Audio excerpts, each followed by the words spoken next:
Between 1347 and 1353, the Black Death claimed 25 million lives across Europe, wiping out up to 80% of the population in some cities.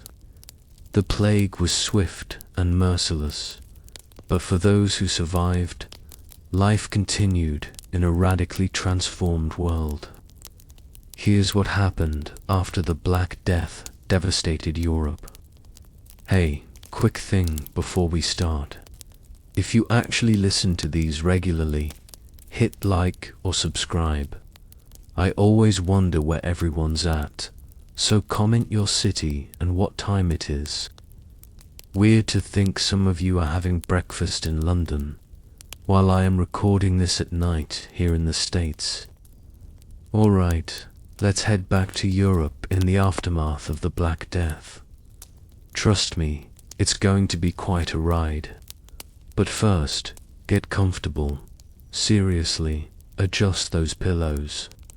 Pull up that blanket, because where we're going, you're going to want to be cozy.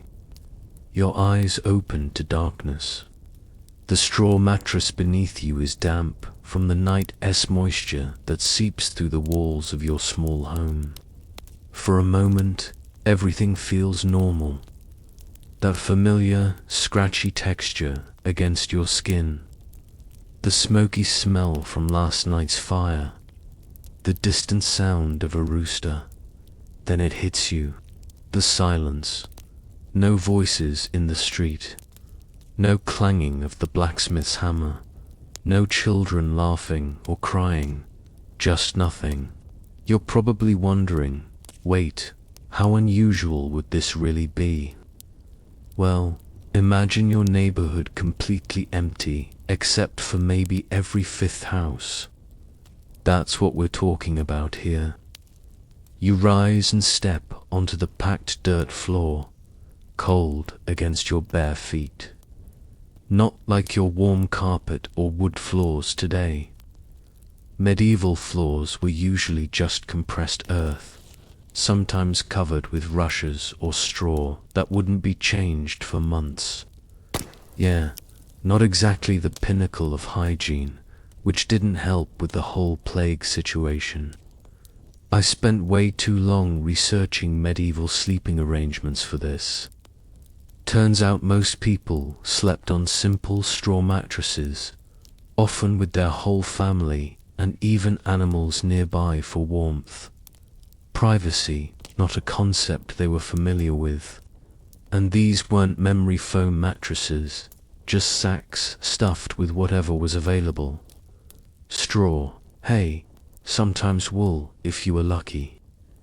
As you step outside, the morning sun illuminates a village transformed. The blood-red sunrise feels appropriate somehow. Down the lane where the baker's shop once filled the air with the smell of fresh bread, the door hangs open. No one has been there for weeks. The baker and his entire family gone. In your head, you're thinking, is anyone even left? The rational part of your brain knows there must be others, but the emotional part feels utterly alone. In this moment, you make your way to the village center. Before the plague, this would have been bustling with activity. Merchants setting up for the day, villagers drawing water from the well, church bells calling people to morning prayer. Now the well sits untouched. The church door closed.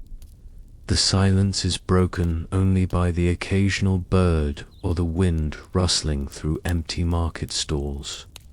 Hello, you call out, your voice sounding foreign even to yourself. Is anyone there? There's a shuffle from a nearby house, and an old woman appears, her face gaunt and suspicious.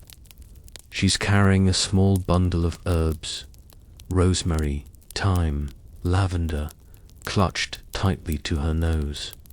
Stay back, she says, eyeing you cautiously. You got the sickness, that's what many called it. Others called it the Great Mortality, the Pestilence, or the Great Plague. The term Black Death wasn't actually used until centuries later. No, you reply. My family, but you can't finish the sentence. She nods, understanding without words. Her bundle of herbs is what people believed would protect them from bad air.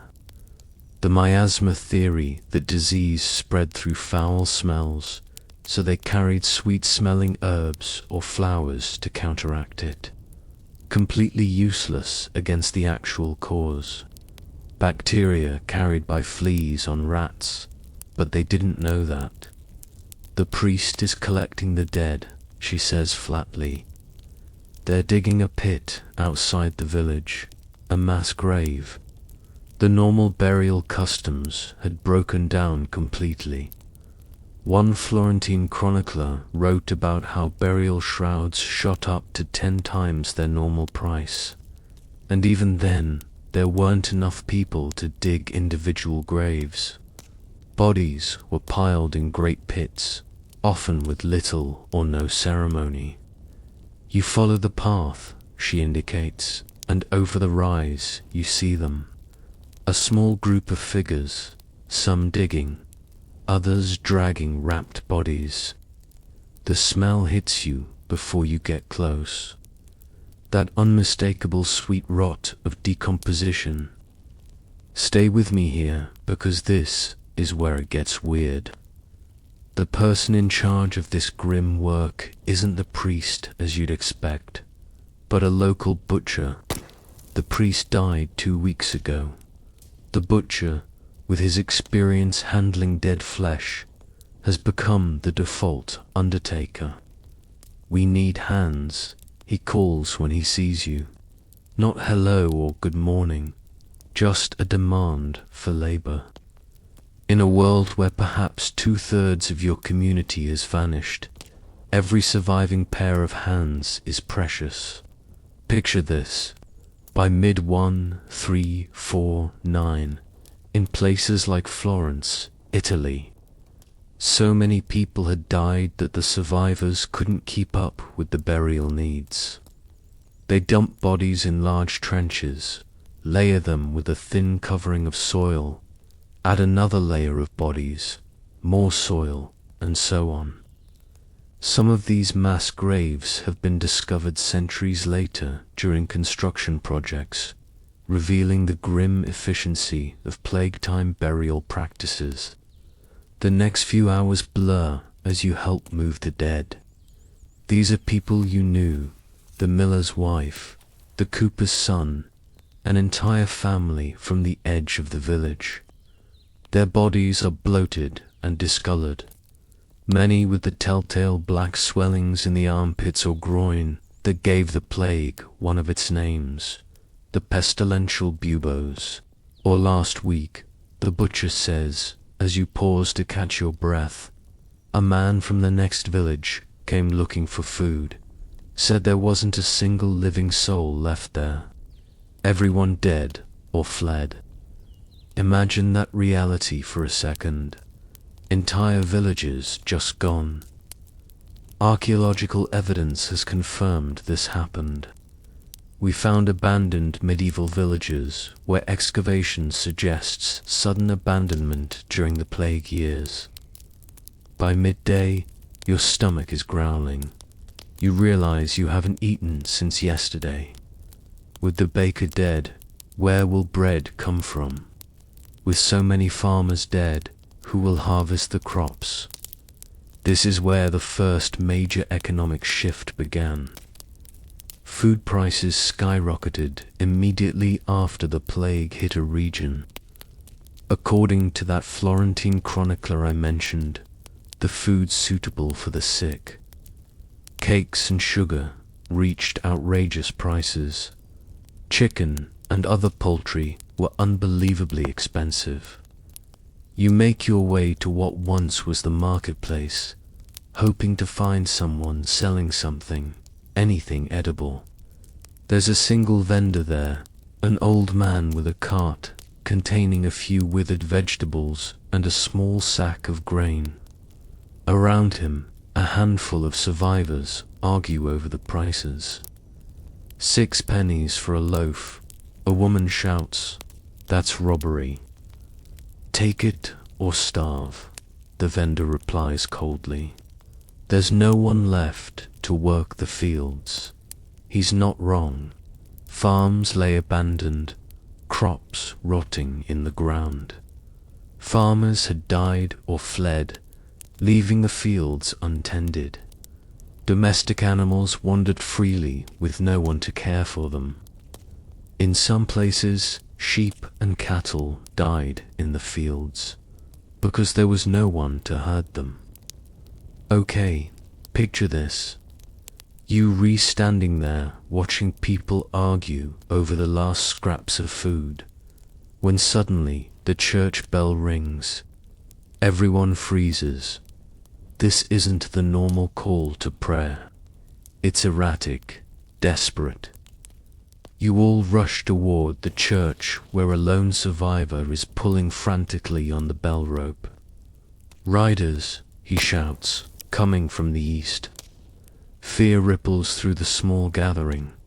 Riders could mean many things, none of them good. Bandits taking advantage of weakened villagers. Officials coming to collect taxes despite the devastation.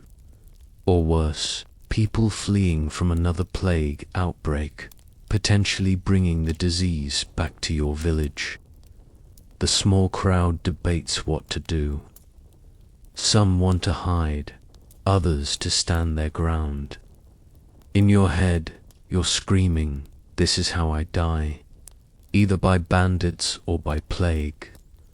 But before a decision can be made, the riders appear at the village edge. It's the Lord's Son, returned from a nearby town with several armed men and a wagon of supplies. His father, the local lord, died of the plague months ago. "I've brought grain," he announces, his voice carrying across the square, "and I need workers for the fields. I'll pay double the usual wage." This moment right here, this is history pivoting. See, before the Black Death, peasants were essentially bound to the land, working for whatever the Lord decided to give them, which wasn't much. But with so many dead, the surviving workers suddenly had leverage. Labor shortages meant that workers could demand higher wages and better conditions. The young lord continues, "I need 10 strong people to prepare the fields for planting, 10 pennies a day each." A murmur runs through the crowd. 10 pennies is an unheard of wage. Before the plague, you might have earned 2 pennies for a full day of back-breaking labor. And what of our own lands? Someone calls out, "We have fields, too, if we could get seed." The Lord hesitates, calculating. "Work my fields first, and I'll ensure you have seed for your own." There's a collective hesitation. The old order would have demanded immediate obedience, but the world has changed. Finally, a few step forward, agreeing to the terms. Others hold back, suspicious of promises. And this negotiation, this wasn't something that would have happened before. The massive death toll had disrupted the entire social hierarchy.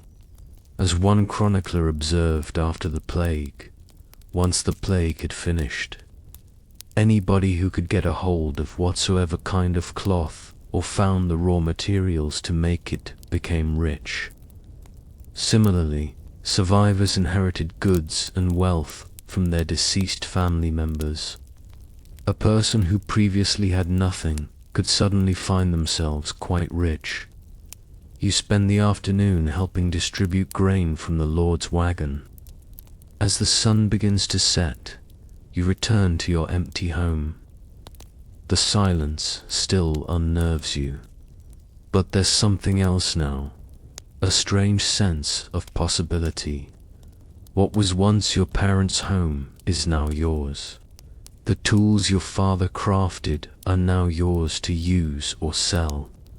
The small plot of land, while not much, is still more than you ever expected to own. As you light a small fire in the hearth, you consider the day. 24 hours ago, you were overwhelmed by grief and shock. Now, there's still grief that won't fade for years, maybe never. But there's also something unexpected, opportunity. Because here's the twist. While the Black Death was unquestionably one of the worst disasters in human history, killing millions and leaving survivors traumatized, it also accidentally created opportunities that wouldn't have existed otherwise. Land became available, wages increased, social mobility became possible in a way it hadn't been before. This isn't to say things were suddenly great. They weren't. The psychological toll was immense.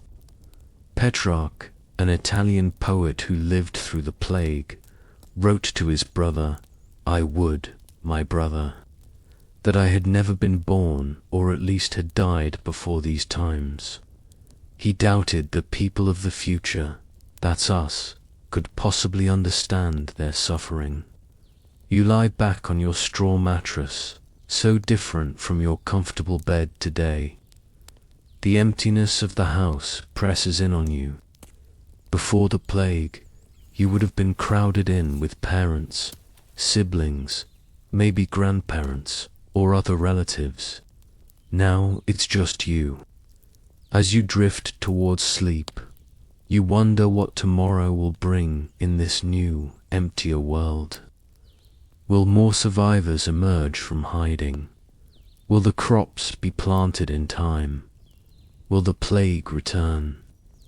Unlike your peaceful bedroom tonight, with its security and comfort, a medieval survivor of the Black Death would fall asleep each night with profound uncertainty about the future. Yet, despite that uncertainty, life would continue. And as we'll see tomorrow, the social fabric of Europe wouldn't just recover, it would transform completely. The grief and horror of mass death would gradually give way to something unexpected, a social revolution that would help pave the way for the modern world. But that's a story for another part of our journey. The second morning after the plague feels different. There's a strange energy in the air. Not hope exactly, but something shifting. You step outside to see a few more people in the village square than yesterday. Some faces you recognize. Others are strangers who've wandered in from neighboring settlements where they were the only survivors. The Lord's Son is organizing workers for the fields, still offering those unheard of wages. But today, something unexpected is happening. A well-dressed man you've never seen before is arguing with him loudly. "This is my land now," the stranger insists, waving a piece of parchment. "My cousin died with no heirs. I have the legal right." The Lord's Son looks ready to draw his sword. "Your cousin was my father's tenant. This land belongs to my family." And here we see another weird side effect of the plague. Property disputes were absolutely everywhere. When people died without clear heirs, distant relatives showed up, making claims.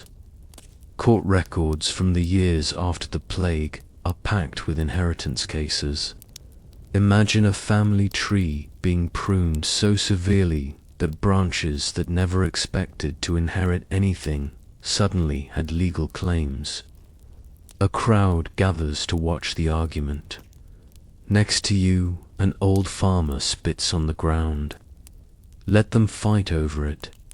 Meanwhile, who plants the crops, will all starve by winter.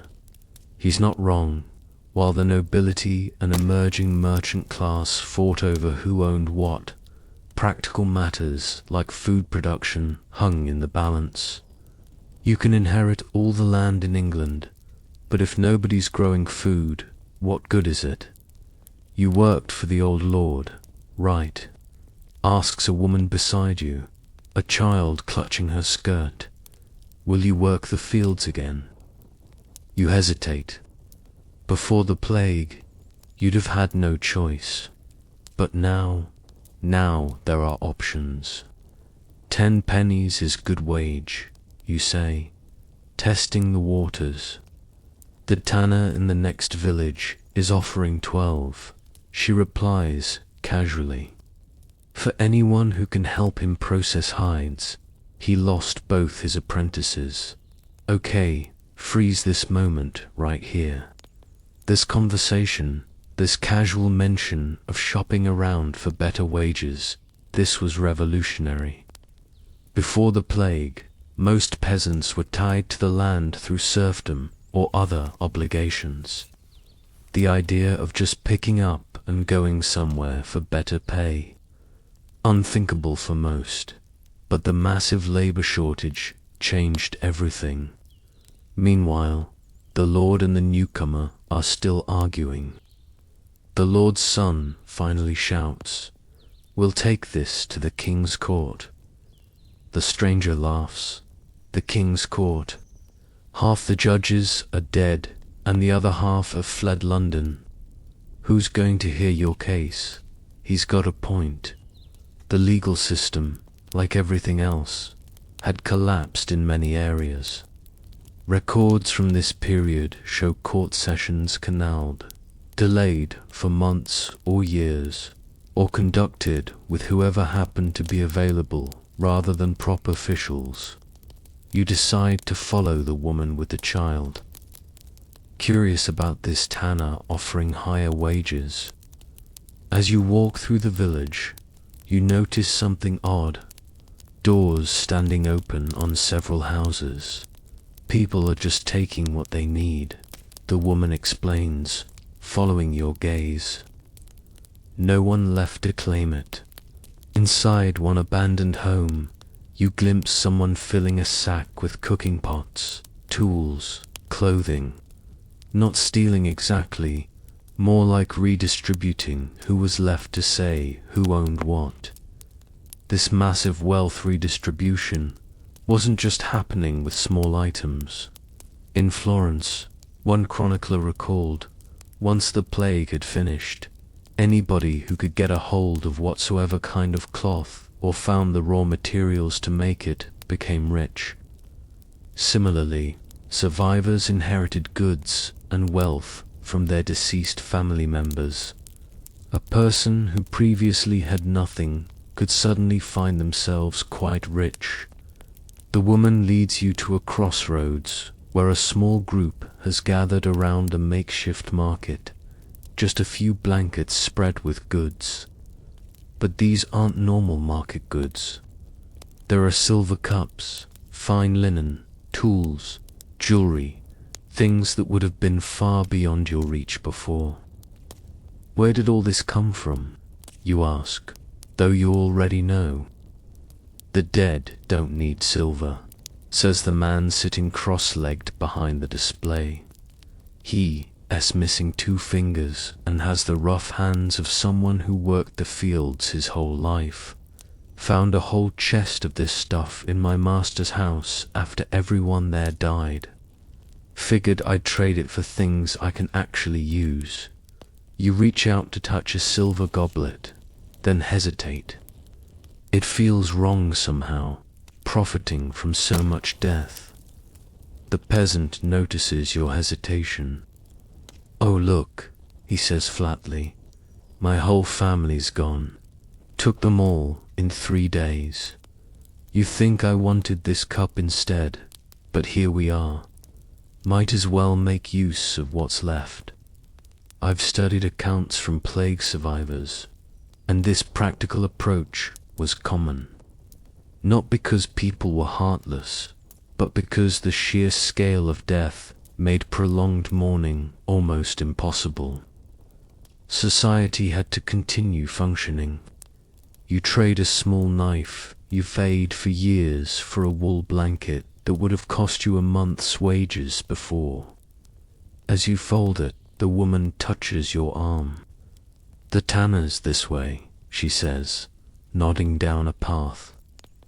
If you're interested, the tanner sits at the edge of a neighboring village, the sharp smell of urine, lime, and animal hides hitting you long before you see it. Tanning was one of those necessary but deeply unpleasant medieval trades that nobody wanted to live near. The process used urine and animal brains to prepare hides. Yeah, really appetizing, I know. The tanner himself is a burly man with forearms like tree trunks. He looks up from scraping a hide as you approach. "You here to work?" he asks, without preamble. "Maybe," you reply cautiously. "Heard you're paying 12 pennies. 15 now," he says. "Lost another worker yesterday. Not to the plague. He just took off with some silver he found in an abandoned house. Going to try his luck in London." The tanner spits full cities got hit worse than anywhere, and he was right about that. Urban centers with their crowded conditions suffered death rates sometimes exceeding 50–60% of the population. In contrast, some isolated rural areas lost only a third of their people. Cold comfort, but it meant different recovery patterns. "Never tanned before, you admit." The tanner shrugs. "Can you follow instructions? Not afraid of mess. That's all I need. I can teach the rest." Before you can answer, there's a commotion from the village center. Bells ringing, shouts. You and the tanner exchange glances and hurry toward the sound. A rider on a lethiered horse has arrived, bringing news from the nearest large town. A crowd gathers as he gulps water from a prophet cup. The bishops declared all debts to the church forgiven. The messenger says it's God's mercy for survivors. Murmurs run through the crowd. Church forgiveness of debts was a big deal. Many peasants were perpetually in debt to religious institutions that owned vast tracts of land. "What of the king's taxes?" someone calls out. The rider laughs. A harsh sound. King's collectors tried to enter 3 villages. 2 were driven off with pitchforks. The 3rd hasn't been seen since. This was real, by the way. Tax collection broke down completely in many areas. Some collectors were attacked. Others simply found ghost towns with no one left to tax. Records show royal revenues plummeted, and the guilds in town asks an older man, likely a craftsman, are they taking new members? Before the plague, craft guilds, organizations controlling trades like baking, metalwork, or weaving, were notoriously exclusive. They limited membership to protect their monopolies and keep prices high. The Weavers' Guild is taking anyone who can thread a loom. The messenger replies. Half their members are dead, and they have orders backed up from before the sickness. It's hard to overstate how significant this was. Guilds that once required 7-year apprenticeships and family connections were suddenly desperate for anyone with basic skills.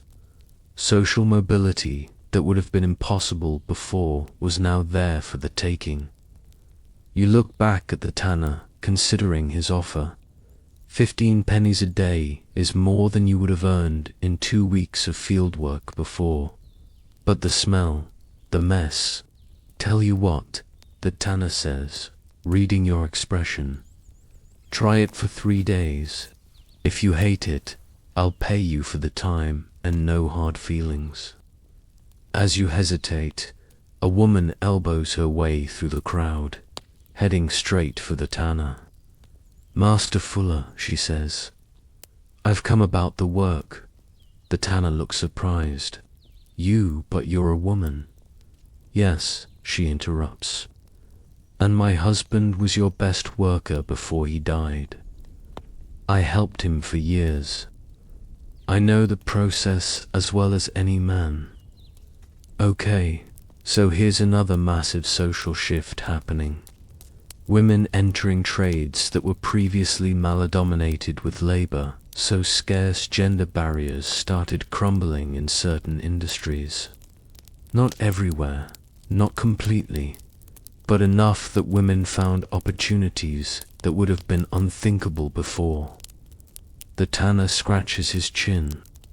Ever actually done the heavy scraping, the lifting? I've given birth to 4 children, she replies dryly. I can handle lifting a hide. A few people in the crowd chuckle. The tanner shrugs. 15 pennies. Same as anyone else. 20, she counters. The crowd goes silent. A woman negotiating wages like this. Unheard of. The tanner barks a laugh. 18, and not a penny more. And you trained this one, too. He jerks a thumb at you. Done, she says without hesitation. And just like that, you've become an apprentice tanner with a woman as your teacher, being paid more than skilled craftsmen made before the plague. The old world truly was gone. As the crowd disperses, the messenger continues sharing news. Towns are offering citizenship to any skilled worker who will settle there. Landlords are reducing rents to keep tenants. Merchants who once dealt only in luxury goods for the wealthy are now selling to anyone with coin. You follow your new mentor back to the tannery, trying to ignore the smell that will soon become your daily reality. I'm Agnes, she says over her shoulder. Why tanning, you ask? You could probably do something less foul. Agnes slows to walk beside you. My husband didn't die of the plague, she says quietly. 2 years ago, a cart crushed him, left me with 4 children and no income. Begged the tanner to let me work. He refused, said it wasn't woman's work. I took in washing instead, barely keeping us fed. She smiles grimly. And now he needs me more than I need him. Funny how things change. This reveals another side of the post-plague economy.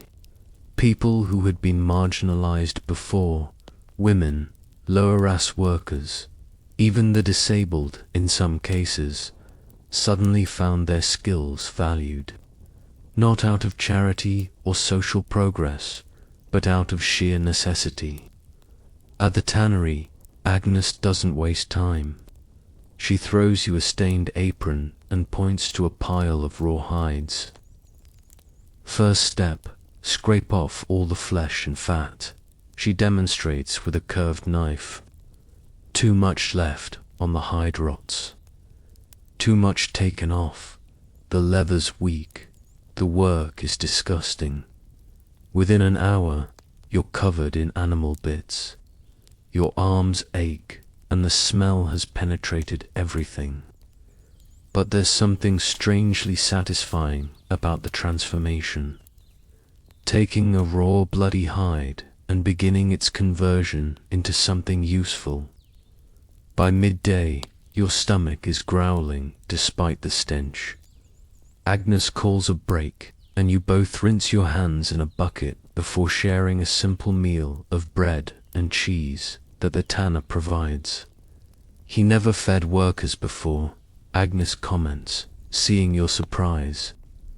Food costs are up threefold, and he knows we could walk away and find work elsewhere by sunset. This was part of the new reality. Employers had to offer not just higher wages, but better conditions to attract and keep workers.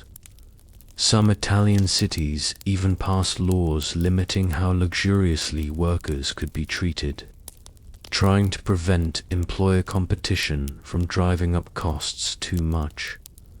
"Where are you sleeping?" Agnes asks as you eat.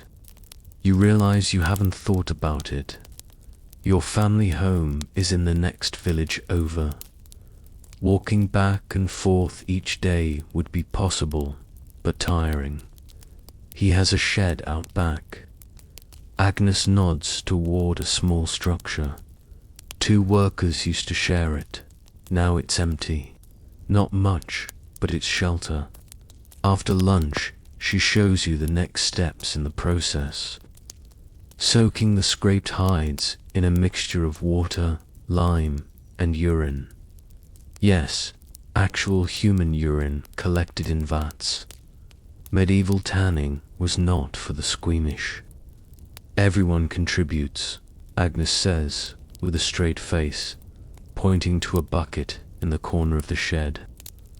By evening, your body aches from unfamiliar labor, and you so badly you doubt you'll ever smell normal again. But as the tanner counts out your first day's wages, 18 small silver coins that glint in the fading light, you feel something unexpected. Independence. Before the plague, your path would have been set. You'd have worked the same fields as your parents and grandparents, handed most of your harvest to the Lord, and lived or starved by forces beyond your control. Now, with those coins heavy in your palm, you have choices. You think of the silver goblet at the makeshift market. With a week's wages, you could buy such treasures for yourself. But then what? You can't eat silver, can't warm yourself with it. Instead, you walk back to the market as dusk falls and trade one of your precious coins for a thick candle, a small loaf of bread, and a piece of hard cheese. Practical things, survival things. In your borrowed shed that night, by candlelight, you eat better than you would have on a normal day before the plague. Tomorrow, you'll earn more coins, maybe save them, maybe trade for tools or clothes. The future is uncertain, but for perhaps the first time, it feels like your choice to make. As you drift towards sleep on a pile of straw that doesn't feel so different from your mattress back home, you realize something. In this strange new world, where death has taken so much, it has also perversely given something back, a measure of freedom. Unlike your comfortable bedroom tonight, with its security and predictability, medieval survivors like you faced a world where all the old rules had suddenly changed. Terrifying, yes, but also filled with possibilities that would have been unimaginable just months before. And as the social fabric continued to unravel and re-net itself in the coming months, those possibilities would only multiply, bringing both opportunity and conflict as Europe stumbled toward a new normal in the plague's devastating wake. 3 months into your new life as a tanner's apprentice, and the stink doesn't even bother you anymore. Agnes says that's how she knows you've become one of them. When you stop noticing the smell, everyone else still gives you a wide berth when you walk through the village, though. It's better than perfume these days, Agnes jokes as you both scrape hides under the summer sun. Nobody wants to get close enough to give you the plague. She's not entirely wrong. People have developed strange ideas about how the disease spreads. Some believe it travels through bad smells, the miasma theory, while others are convinced it's carried in looks or breath. The stench of the tannery might be repulsive, but at least it keeps people at a distance. The tannery has been busy. With so many people dead, there are more cattle per survivor, which means more hides to process. Your hands have grown calloused, your arms stronger, and your coin purse heavier. Master Fuller calls a voice from the road. A well-dressed man on horseback, clearly a merchant of some kind, approaches with a handkerchief held to his nose. The tanner straightens, wiping his hands on his apron. I need 50 good leather hides by month's end for saddles and harnesses. The king's requisitioned horses for his French campaign, and there's good money for those who can outfit them. 50. The tanner scratches his chin. That's a tall order. Got just for workers now. The merchant eyes, you and Agnes. 4. You're counting the woman. Agnes straightens, knife in hand. I finished more hides last week than the two men combined. I've read accounts where women who stepped into traditionally male roles during the labor shortage faced exactly this kind of skepticism. But the economic reality eventually forced even the most traditional minds to adapt. The merchant looks doubtful, but turns back to Master Fuller. 56 shillings each. The tanner nearly chokes. 6. The price was 4 before the death. Take it or leave it. Every tanner for 20 meters is getting the same offer. After the merchant leaves, Master Fuller calls everyone together. 4 of you now, you Agnes, a teenage boy who started last month, and a grey-haired man who'd been a farmer until his entire family died. We can do 50 hides in a month, the tanner says, but we'll need to work from sunrise to sunset. I'll pay you each 25 pennies a day. Agnes crosses her arms. 30.28. He counters immediately. And Sundays off, adds the older man. For church, the tanner sighs. Fine. 28 pennies and Sundays free. But we start at dawn tomorrow. Once he walks away, Agnes nudges you. Before the plague, he'd have laughed at us for even suggesting higher wages. Now he bargains like we're equals. This was happening everywhere. A Suffolk landowner complained in his journal that workers become so rebellious that the master fears his servant more than the servant his master. Can you imagine how radical that shift must have felt to people who had lived their entire lives in a rigid hierarchy? By late summer of 1350, about 3 years after the plague first hit Europe, something remarkable was happening across the countryside. Peasants weren't just earning more, they were living better. You see it in your own life. With your wages, you've moved out of the shed into a small but solid cottage whose previous owners all died. You've bought a real bed with a stuffed mattress instead of sleeping on straw. Your meals include meat several times a week, something unheard of for common folk before. On your next free Sunday, you walk to the village church. The building seems too large now for the smaller congregation. The new priest, the third since the plague, the first 2 having died, is a young man with a nervous manner. He was rushed through his training to fill the desperate shortage of clergy. Brothers and sisters, he begins, his voice cracking slightly.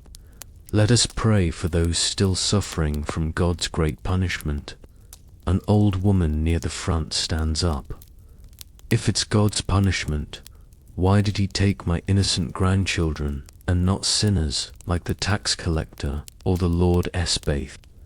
They survived without a mark.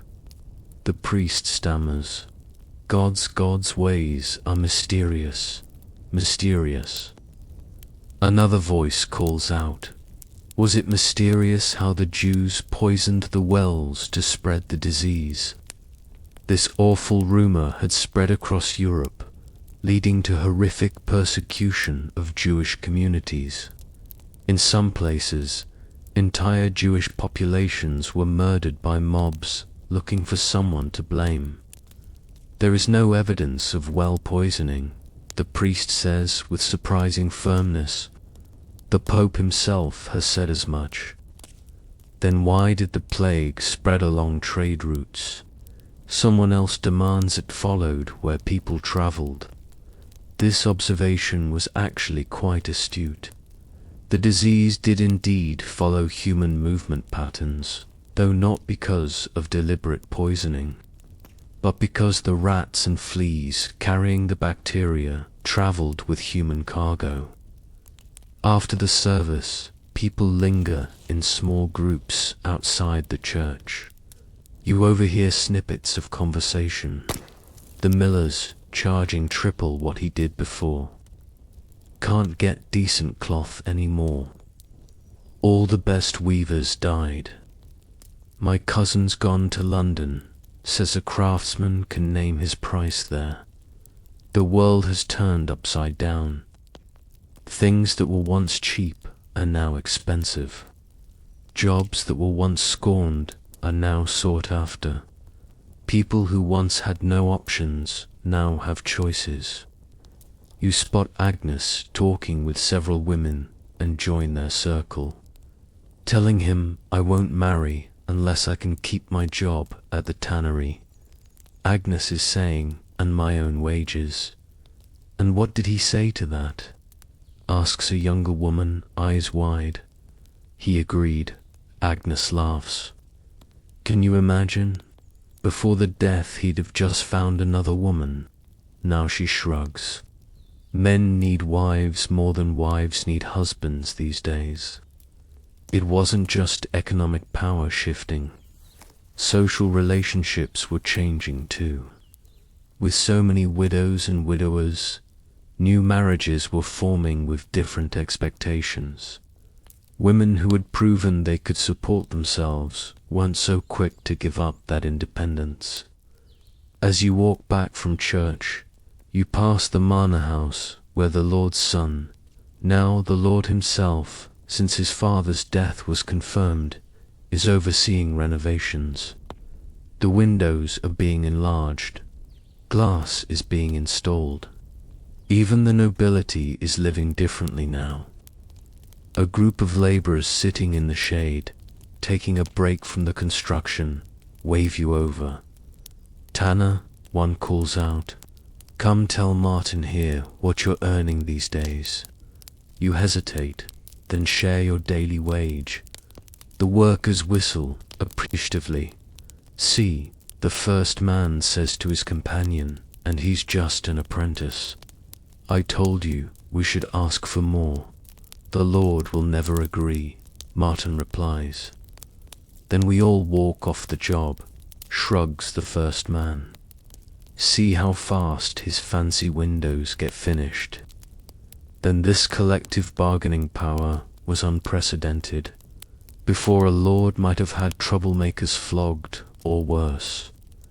Now workers were organizing in ways that would eventually lead to the famous uprisings like the 1381 Peasants' Revolt. The following week brings something new to your life. A visitor from a large town 20 meters away. Master Fuller. The visitor addresses the tanner. I represent the Tanners' Guild of St. Alban. We've heard of your operation here. The tanner frowns. What of it? You're producing leather without guild oversight, without standardized quality. Been tanning 30 years. Master Fuller spits, "My lever's better than half your guild's." Nevertheless, the visitor continues, "The guild requires all tanners to be members or to cease operation." Agnes whispers to you, before the plague, they'd have shut him down without a second thought. Guilds controlled everything. Master Fuller laughs. "And if I tell you to go back to your guild and kiss my ass?" The visitor's face wreens. "The guild has authority. Half your guild is dead," the tanner interrupts. "And I hear the rest can't keep up with demand. You need me more than I need you." The visitor changes tactics. "Join the guild and we'll ensure no one undercuts your prices. We set the rates for all members, and the membership fee, or normally £5, the visitor says, but given the circumstances, we could reduce it to £2. Master Fuller considers this £1, and I keep my current workers without them needing guild approval. They haggle a while longer before reaching an agreement.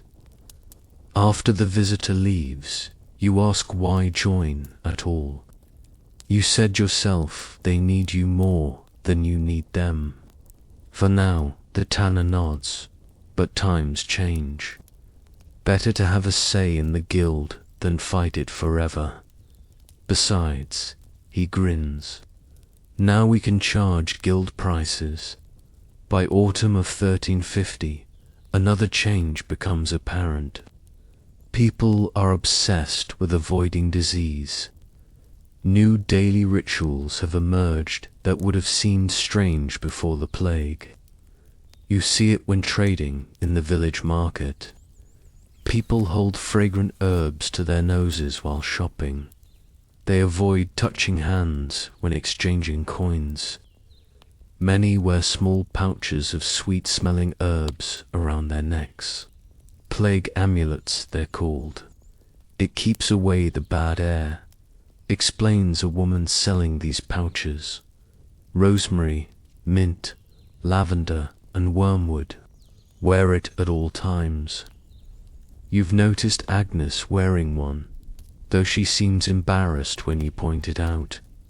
"Can't hurt," she mutters. "My neighbor swears they work." Her whole street died, except for those with the herbs. Of course, this was pure coincidence. The herbs did nothing against the real cause of plague.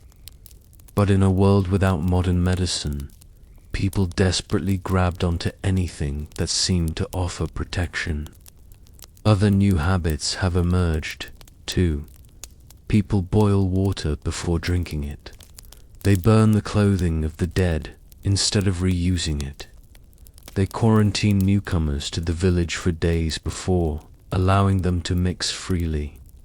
Some of these practices, though based on flawed understanding, accidentally did help reduce disease transmission. Boiling water kills many pathogens. Burning contaminated clothing eliminates flea habitats. Quarantine can prevent contagion spread. Through tragic trial and error, medieval people were developing public health measures that actually worked. One evening, as you're finishing work, you notice smoke rising from the edge of the village. Following it, you find a group burning a huge pile of straw mattresses and old clothing. "Winter cleaning," explains an older woman, overseeing the burning, "getting rid of anything that might harbor the pestilence before the cold drives us all indoors." Another unintended benefit: destroying flea habitats before winter when people would crowd together in enclosed spaces, sharing warmth and, unfortunately, parasites. As winter approaches, you realize how much your life has changed in a single year. From a field worker bound to the land to an apprentice in a trade. From sleeping on straw in a crowded family hut to having your own cottage with a real bed. from near starvation to regular meals with meat. But there's something else, too. A newfound respect. People who once would have ignored you now negotiate with you. Your opinion matters. Your skills have value. You are no longer just another pair of hands in the field, interchangeable and disposable. One cold November evening, you're sitting in the village alehouse, another luxury you can now afford when the newly installed bailiff enters. Before the plague, the bailiff was the Lord's enforcer, often feared and resented. This one looks barely older than you. Thrust into the role by necessity, he calls for attention. The Lord requires 3 men to repair the mill before winter sets in. 6 days' work, 30 pennies per day. A few months ago, that would have been an astronomical wage. Now there's little reaction from the alehouse patrons. 35 calls out a man by the fire and ale provided. The bailiff looks like he wants to argue, but just nods tiredly. Fine, who will take the work? 3 men eventually volunteer, but only after extracting promises about the exact hours and conditions. The bailiff leaves, looking defeated. Saw the old lord turn a man's bones to jelly for talking back like that, comments an older patron after the bailiff leaves. Now they're practically begging us to work. Agnes, who has joined you for a drink, leans in. It won't last, she says quietly. The nobles and merchants, they're not going to accept this new order forever. They'll find a way to push us back down. She's more right than she knows. Even as you enjoy your new status and comfort, forces are already working to restore the old hierarchies. In England, the first labour laws freezing wages will be enacted in 1351. In France, similar attempts to control labour costs are being implemented. But for now, in this strange window between the plague's devastation and the elite's reassertion of control, ordinary people are experiencing something rare: leverage. Later that night, returning to your cottage, you notice how different the village looks. Not just because of the empty houses or the fewer people, but because of the improvements. Homes that once were simple wooden structures are being rebuilt with stone foundations. Windows that once were just openings covered with shutters now have oiled paper or even glass. People are using their new wealth to live better. Inside your own home, you light a candle. Beeswax, not tallow, another small luxury you can now afford. The mattress on your bed is stuffed with wool rather than straw. A copper pot hangs by the fire instead of a clay one.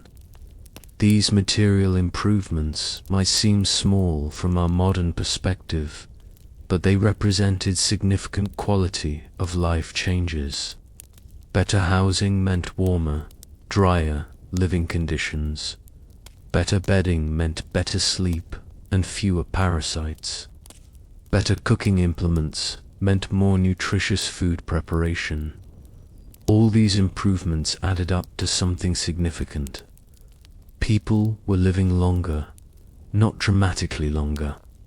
Medieval life was still harsh by our standards, but the survivors of the plague who managed to avoid subsequent outbreaks often lived healthier lives than their pre-plague ancestors, simply because they had access to better nutrition and living conditions. As you drift towards sleep, you reflect on the strange paradox of your time. A world devastated by death, yet offering more opportunity for the living than ever before. Your wool-stuffed mattress is nothing compared to your comfortable modern bed. But compared to the straw pile you slept on a year ago, it feels like luxury. The next day will bring new challenges and opportunities as society continues to transform around you. The old world is gone, swept away by the plague's devastation. What replaces it is still forming, still malleable, and for the first time, people like you have a say in shaping it. Spring has arrived, bringing with it a strange tension to the village. It's been nearly 2 years since the plague swept through, and life has settled into new patterns. You've become skilled at tanning, earning wages that would have been unimaginable before. Agnes is now officially the tanner's wife, though she insisted on keeping her position and her own earnings. But something's shifting. You feel it first in small ways. Whispers in the marketplace, nervous glances when wages are discussed. Then one morning the village crier arrives with a proclamation. Hear thee, hear thee, his voice carries across the village square. By order of our sovereign lord, King Edward, the following laws are now in effect throughout England. A crowd gathers quickly. Royal proclamations aren't common events in small villages.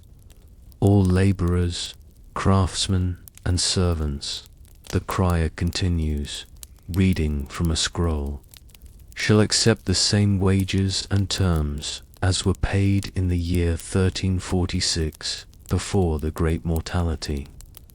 A murmur ripples through the crowd. 1346 wages. That's less than half what most people are earning now. Furthermore, the crier raises his voice over the growing noise. It shall be illegal for any able-bodied man or woman to refuse suitable work when offered. Those violating these laws shall be fined or imprisoned. The crowd erupts. Someone throws a turnip at the crier, who ducks and continues reading even louder. These laws are enacted for the common good to prevent the realm from falling into ruin due to excessive wages and idle hands. What you re-witnessing is the Statute of Labourers enacted in 1351. It was a direct response by the ruling class to the economic changes we've even following. Landowners, nobles, and wealthy merchants were horrified by rising wages and workers' new mobility. This law was their attempt to turn back the clock to before the plague. As the crier finishes and hurries away, the village explodes in angry conversation. They can't enforce this, a carpenter declares. Who's going to make me work for half my worth? The king's sheriffs, you idiot, replies a woman, clutching a basket. And they'll throw you in a cell if you refuse. Master Fuller pushes through the crowd toward you and Agnes. His face is thunderous. Back to the tannery now. Once you're back at the workshop, away from prying ears, he paces in agitation. This is bad. Very bad. You're not actually going to cut our wages, are you?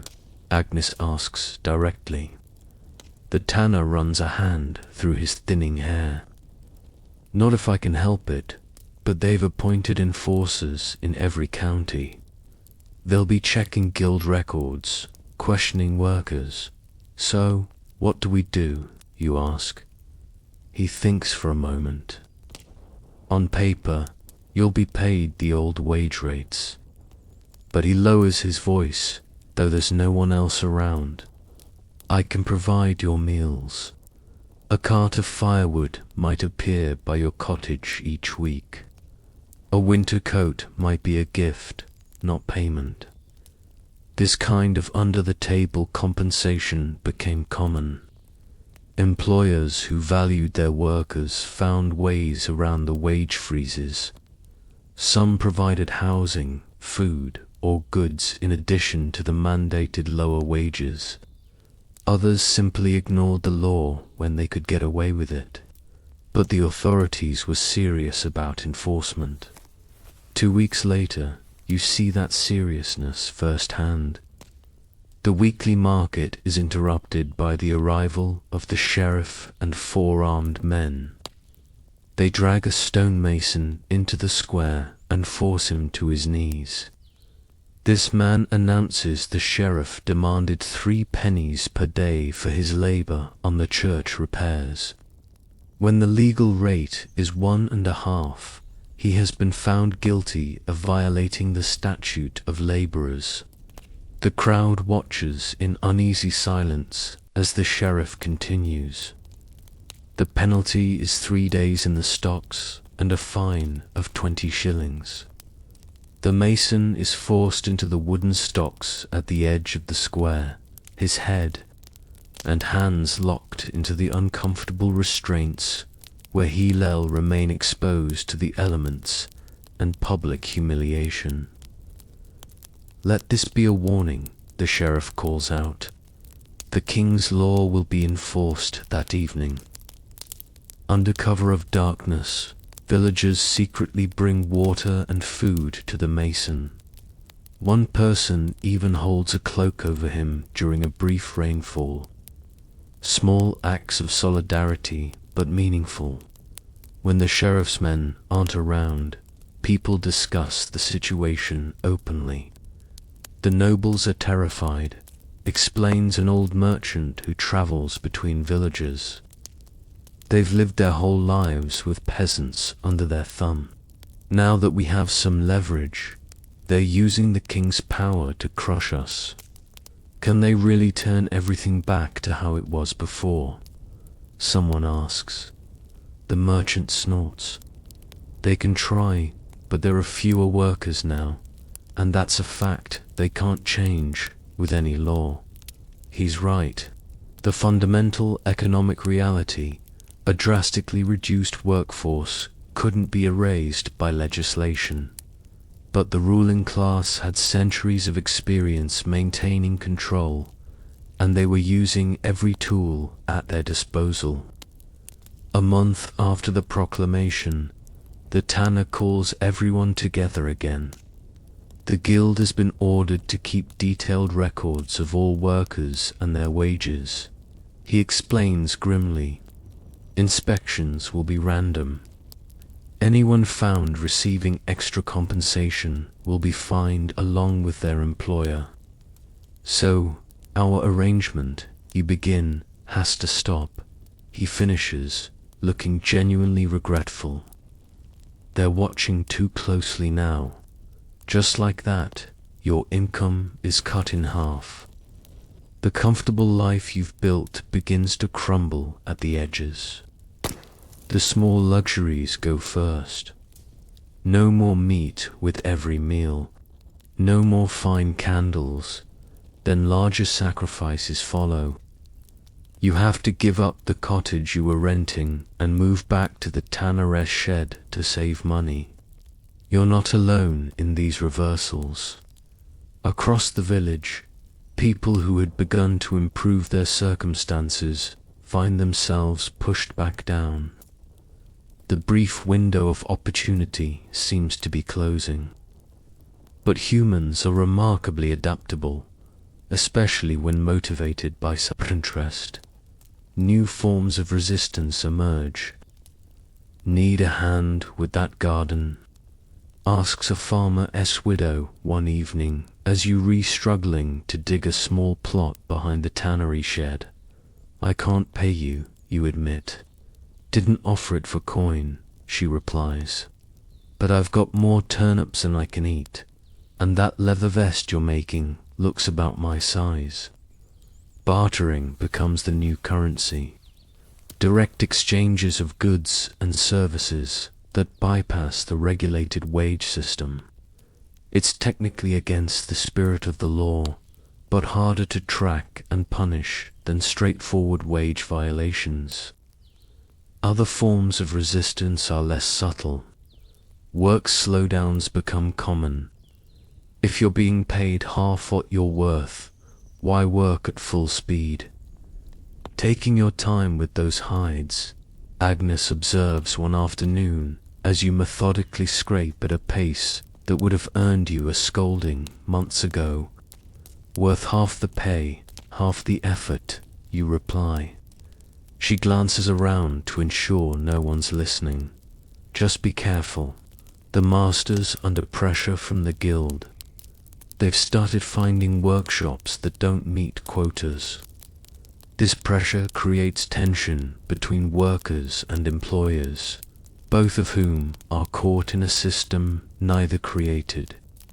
Master Fuller, once reasonably fair in his dealings, grows snappish and demanding as guild expectations increase, while his workforce's motivation decreases.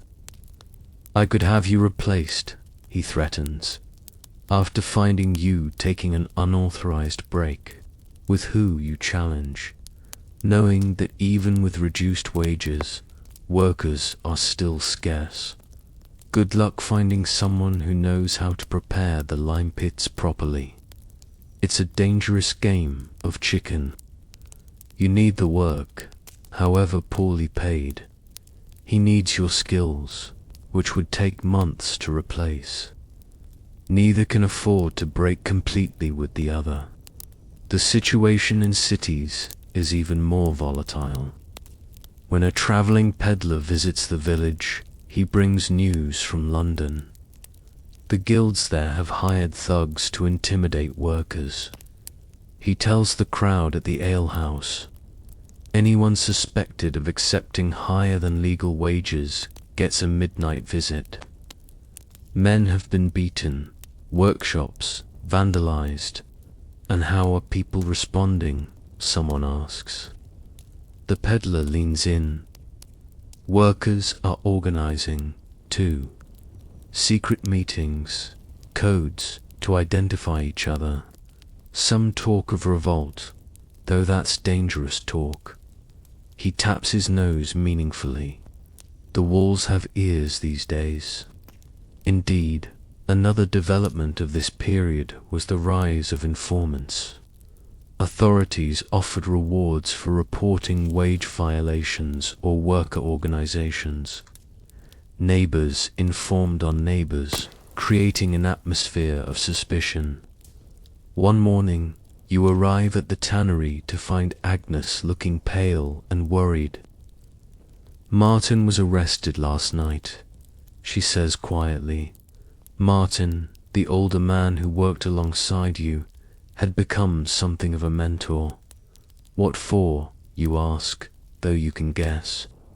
Sharif said he was organizing workers, planning to demand higher wages again. She rubs her arms nervously. They said he'll be made an example. 2 days later, that example is made public. Martin is brought to the village square, his hands bound. The sheriff reads the charges: incitement, conspiracy to violate the labor statutes, insubordination. The punishment is severe. Public branding on the face with an F for false, meaning oathbreaker, followed by imprisonment. As they heat the branding iron, the crowd grows restless. There are mutterings, angry glances. For a moment, it seems like they might intervene. The sheriff senses it too and calls his men into a tighter formation around the prisoner. The tension builds until one of the wealthier villagers, a merchant who's benefited from lower wages for his workers, steps forward. If I pay his fine, will you spare the brand and jail? He offers. The sheriff considers, then nods curtly. Money changes hands, and Martin is released with just a warning. The crowd disperses, crisis averted for the moment. Later, you ask the merchant why he intervened. Don't mistake me for some champion of workers. he replies frankly. But a branded imprisoned man produces nothing and buys nothing bad for business, and a riot would be even worse.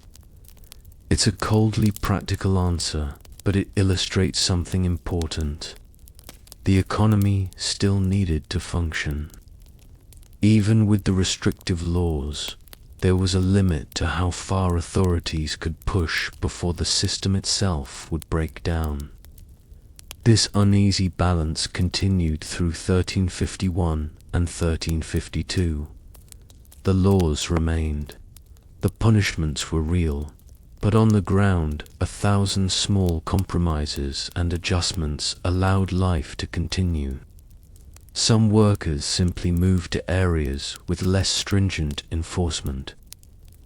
You consider this option yourself after hearing that coastal towns are paying double the legal rate for skilled workers. The local authorities turning a blind eye out of practical necessity.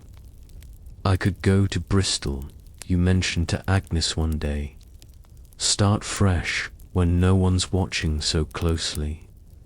And be a stranger with no connections when the next plague outbreak comes, she counters. At least here we have a community, people who will help each other. She has a point. Despite the economic repression, social bonds have strengthened among survivors. People who lived through the horror of the plague together share a connection that newcomers wouldn't have. By late 1352, 5 years after the plague first appeared in Europe, a peculiar new normal has established itself. On paper, the old hierarchies are reasserted. In practice, a complex web of workarounds and resistance keeps workers from slipping back to their pre-plague status. You see it at the Christmas feast in the village church. The new priest, the nervous young man, has been replaced yet again, leads prayers before the community meal. Looking around, you note how the seating arrangement has subtly changed from years past. Before the plague, the noble family would have been separate, elevated. Craftsmen and peasants would have known their places, rigidly defined. Now, while there's still a hierarchy, the boundaries are blurrier. The Lord's Son turned Lord sits only slightly apart. Conversations flow more freely between ranks. Everyone has lost someone. Everyone has had to adapt. The food, too, tells a story. Despite the wage restrictions, ordinary people are eating better than they did before the plague. There's more meat, more varied dishes with fewer mouths to feed, and the same amount of agricultural land, food production per person has actually increased. After the meal, an impromptu dance begins. You find yourself partnered with a merchant's daughter, something that would have raised eyebrows before. As you move through the steps of a circled dance, you catch snippets of conversations from around the room, thinking of appealing to the king's court. Can't find anyone willing to thatch the roof for the legal wage. Sheriff's been taking bribes to look the other way. Heard there's good land available up north. Each comment reflects the ongoing negotiation between the law as written and reality as lived. The statute of laborers hasn't failed entirely. Wages have indeed fallen from their immediate post-plague highs, but neither has it fully succeeded in restoring the pre-plague order. As the night winds down, you walk back to your shed with a full stomach and conflicted thoughts. Your life is harder than it was a year ago when wages were at their peak. Yet, it's still better than it would have been if the plague had never happened. The stars above are brilliant in the winter sky. The same stars that shone down on this land long before the plague, and will continue long after everyone now living is gone. From that vast perspective, even the catastrophe of the Black Death is just a moment in time. Terrible, transformative, but ultimately just one chapter in humanity's long story. And that's a comforting thought as you settle onto your straw mattress, so different from your soft bed today. Despite all attempts to freeze time and preserve old power structures, change continues, sometimes visibly in proclamations and punishments, sometimes invisibly in 1,000 small acts of negotiation and resistance. Tomorrow you'll return to the tannery. You'll work for less than you're worth, but more than your father ever earned.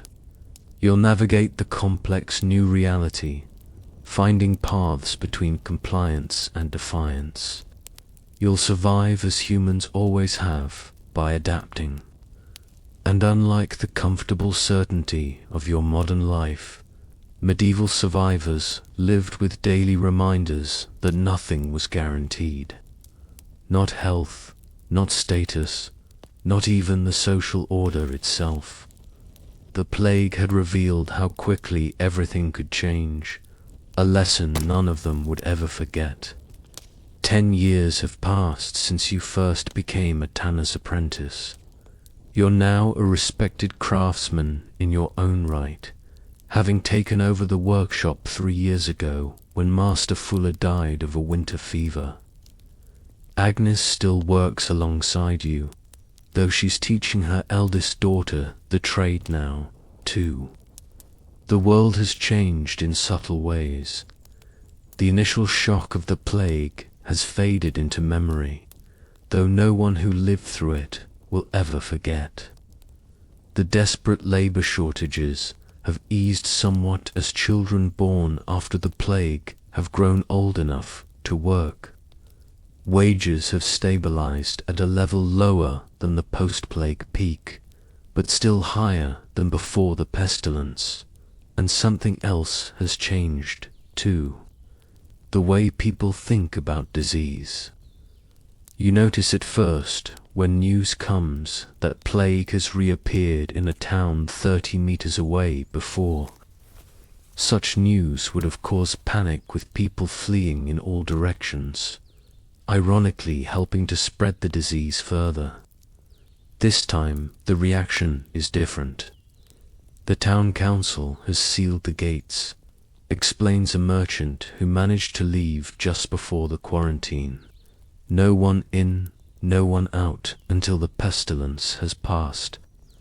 The whole town, someone asks, even the healthy. Everyone, the merchant confirms. They've arranged for food to be left outside the walls. No direct contact with outsiders. This is new.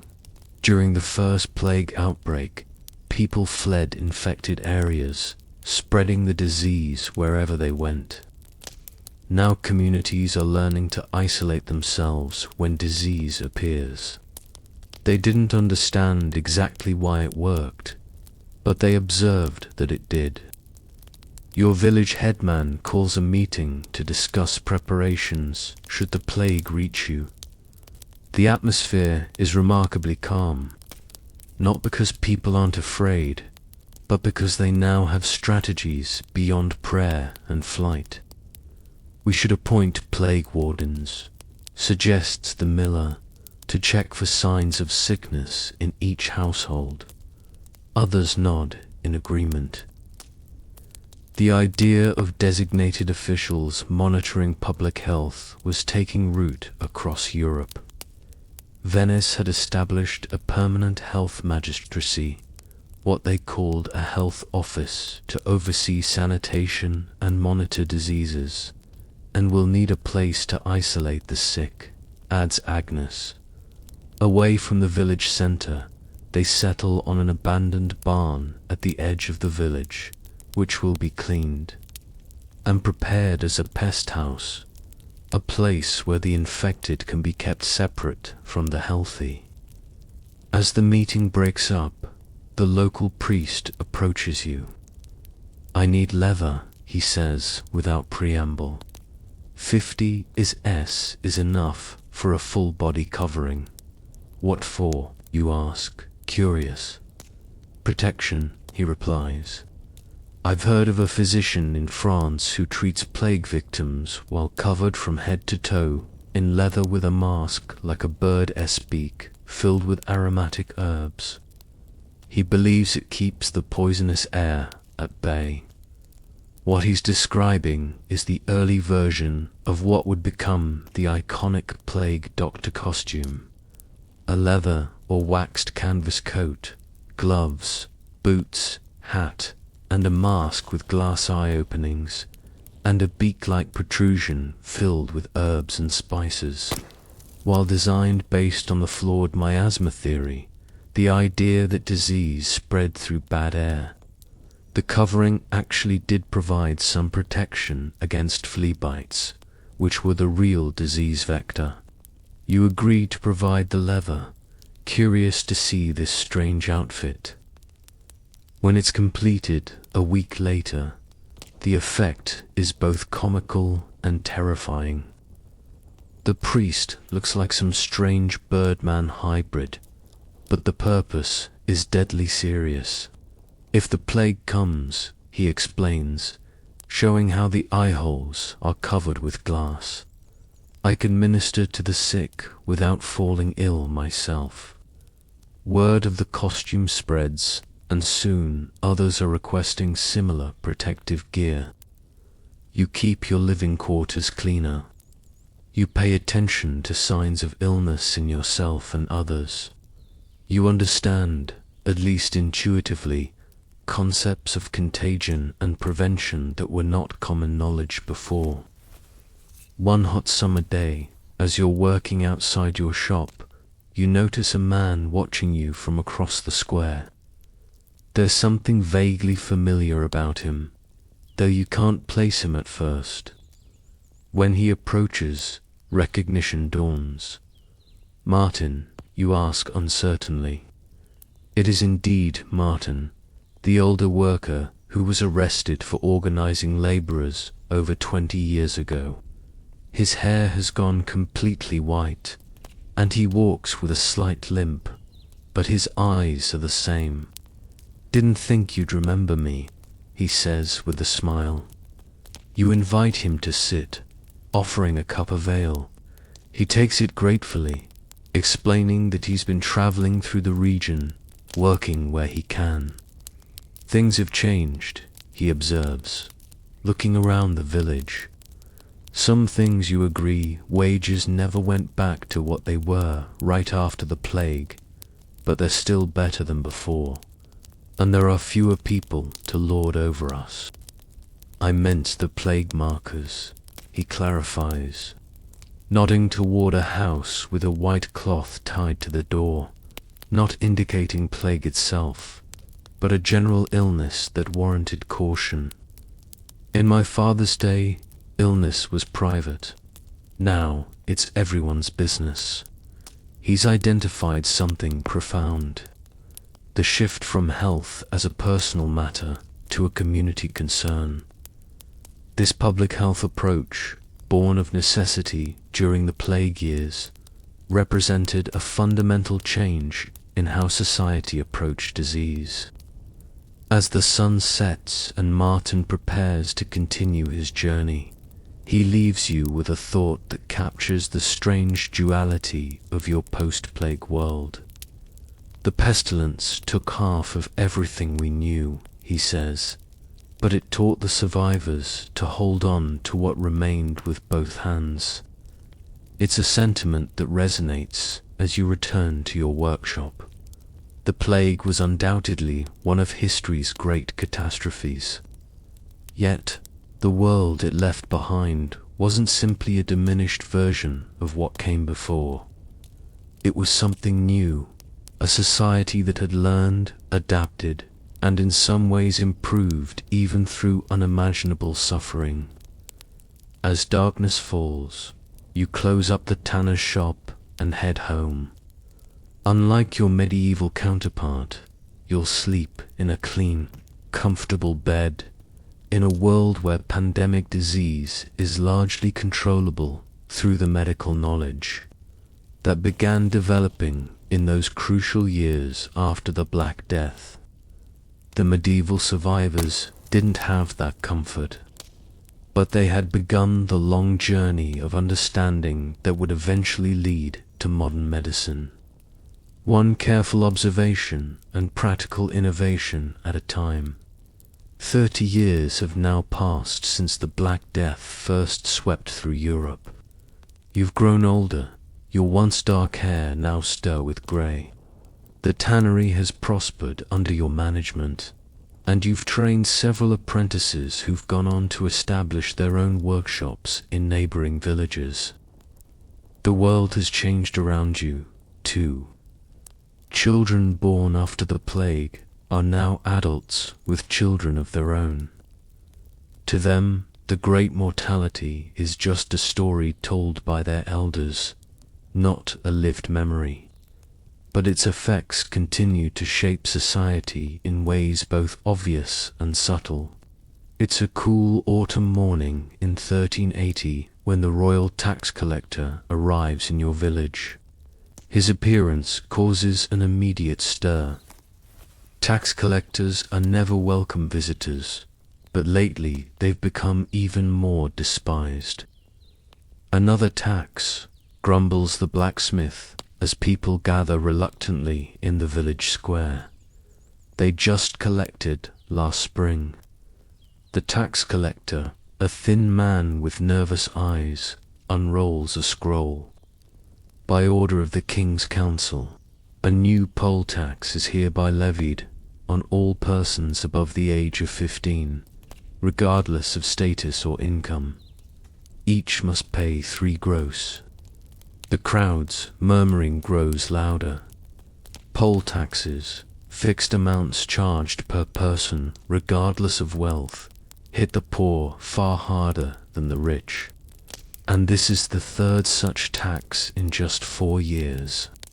3 gross calls out a farmer. That's nearly a week's wages for a laborer." The tax collector ignores the protests, continuing to read from his scroll.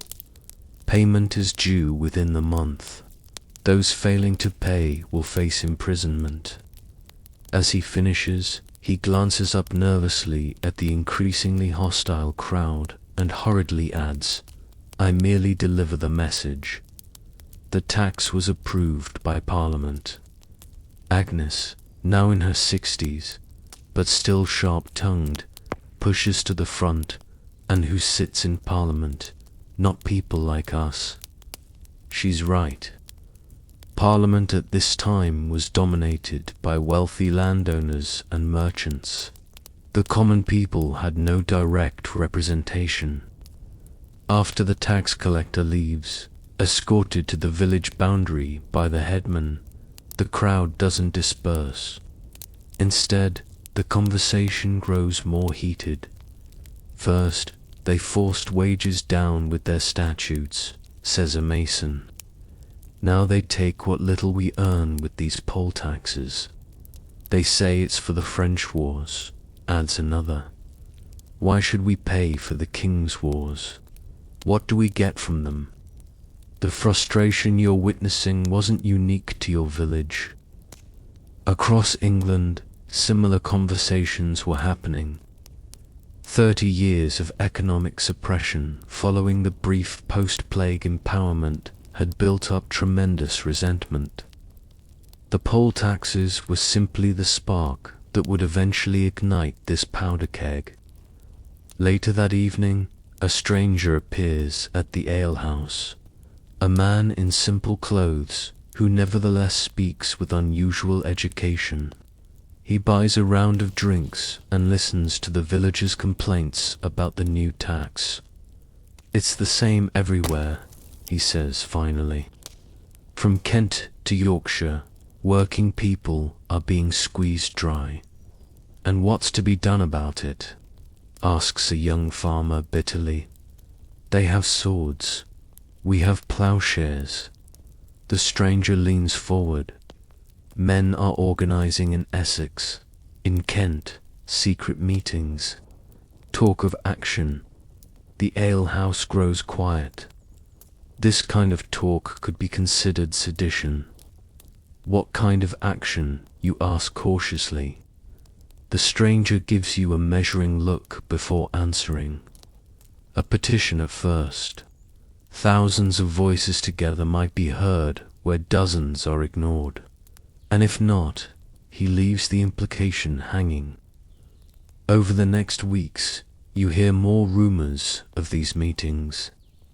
Some of the younger men from your village begin disappearing in the evenings, returning late with excited expressions but closed mouths. Annis's grandson, Thomas, now works in your tannery. One morning you notice a fresh bruise on his cheek. Walk into a door. Did you? You ask, knowing better. The young man glances around to ensure no one's listening. There was a meeting last night. King's men broke it up. You're playing a dangerous game, you warn. Thomas straightens.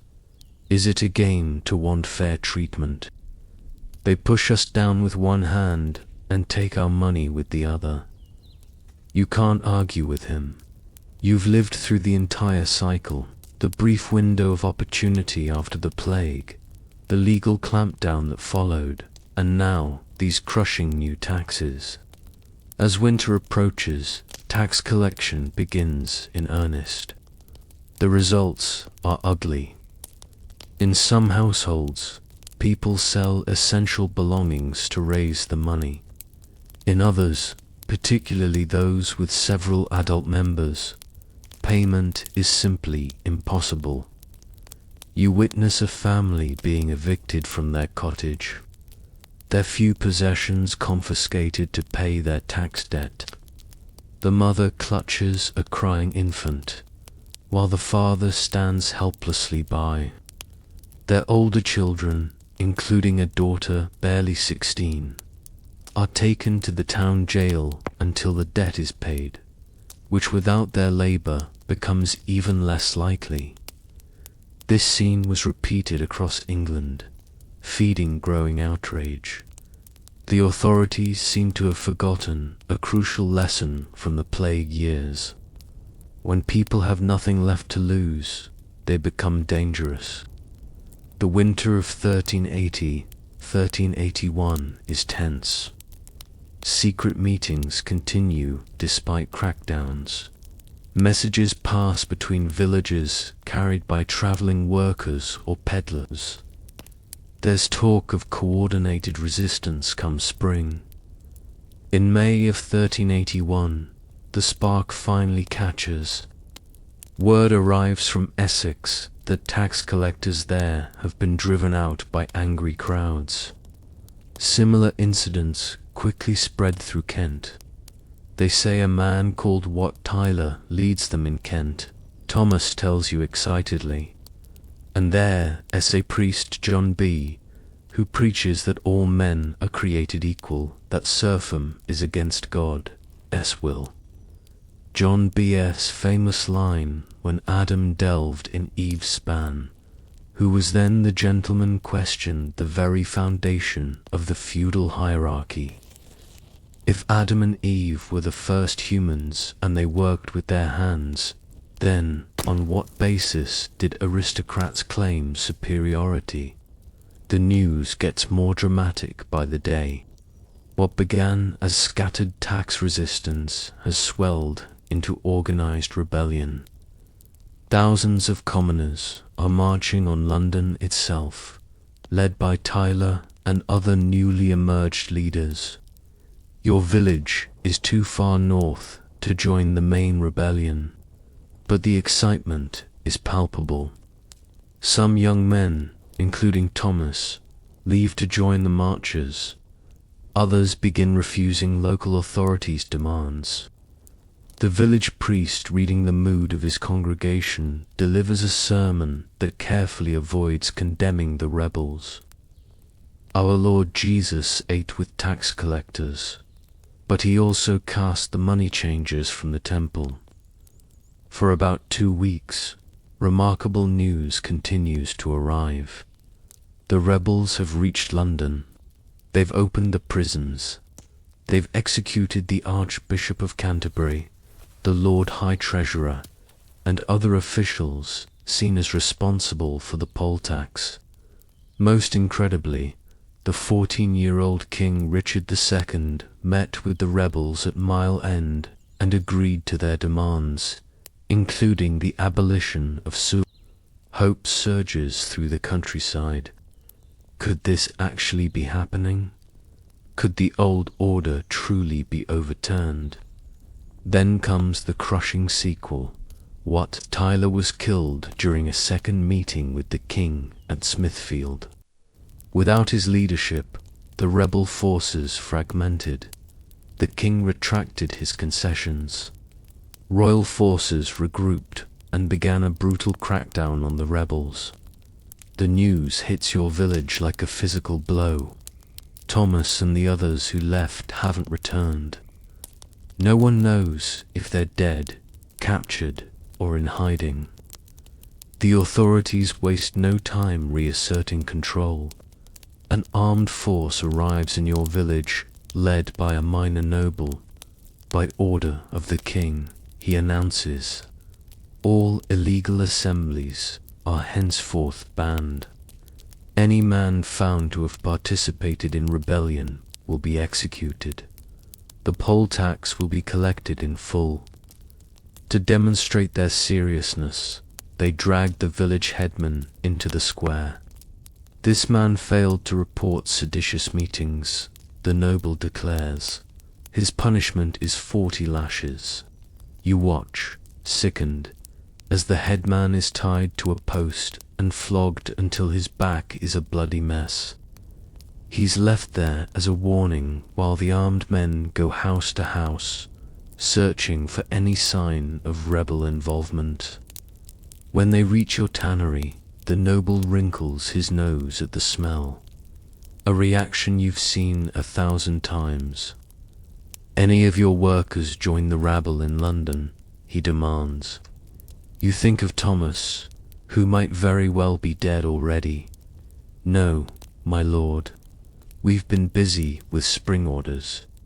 He studies you suspiciously, but has no evidence to the contrary. Before leaving, he adds, the king requires leather for his army's equipment. You'll provide 10 hides, top quality, as a loyalty tax. It's not a request. After they leave, Agnes emerges from where she'd been hiding in the back of the workshop. You lied to protect Thomas, she says quietly.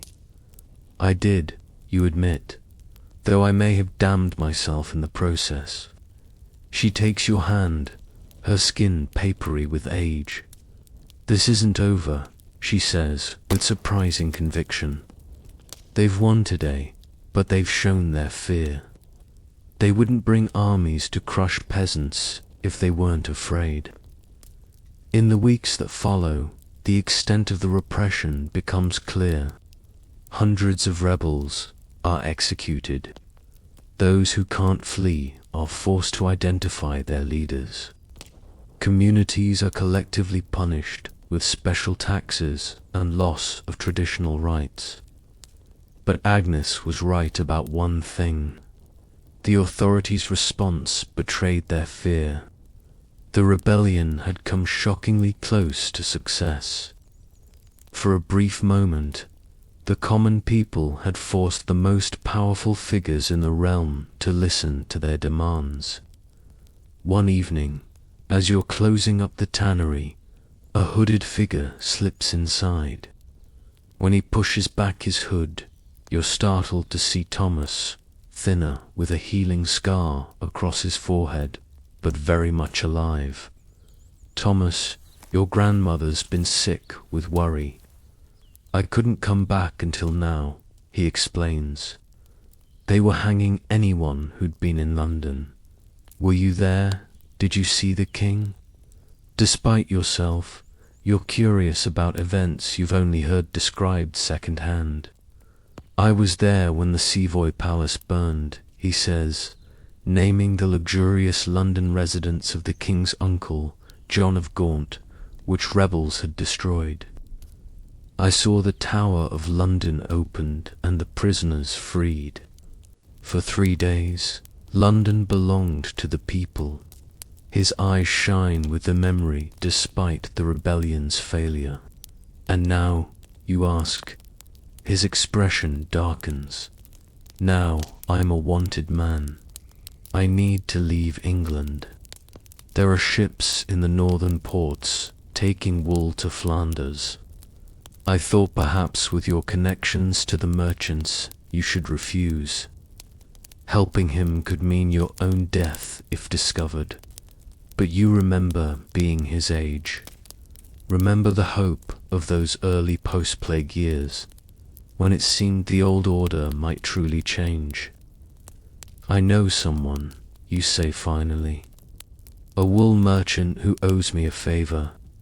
But you'll need to hide until arrangements can be made.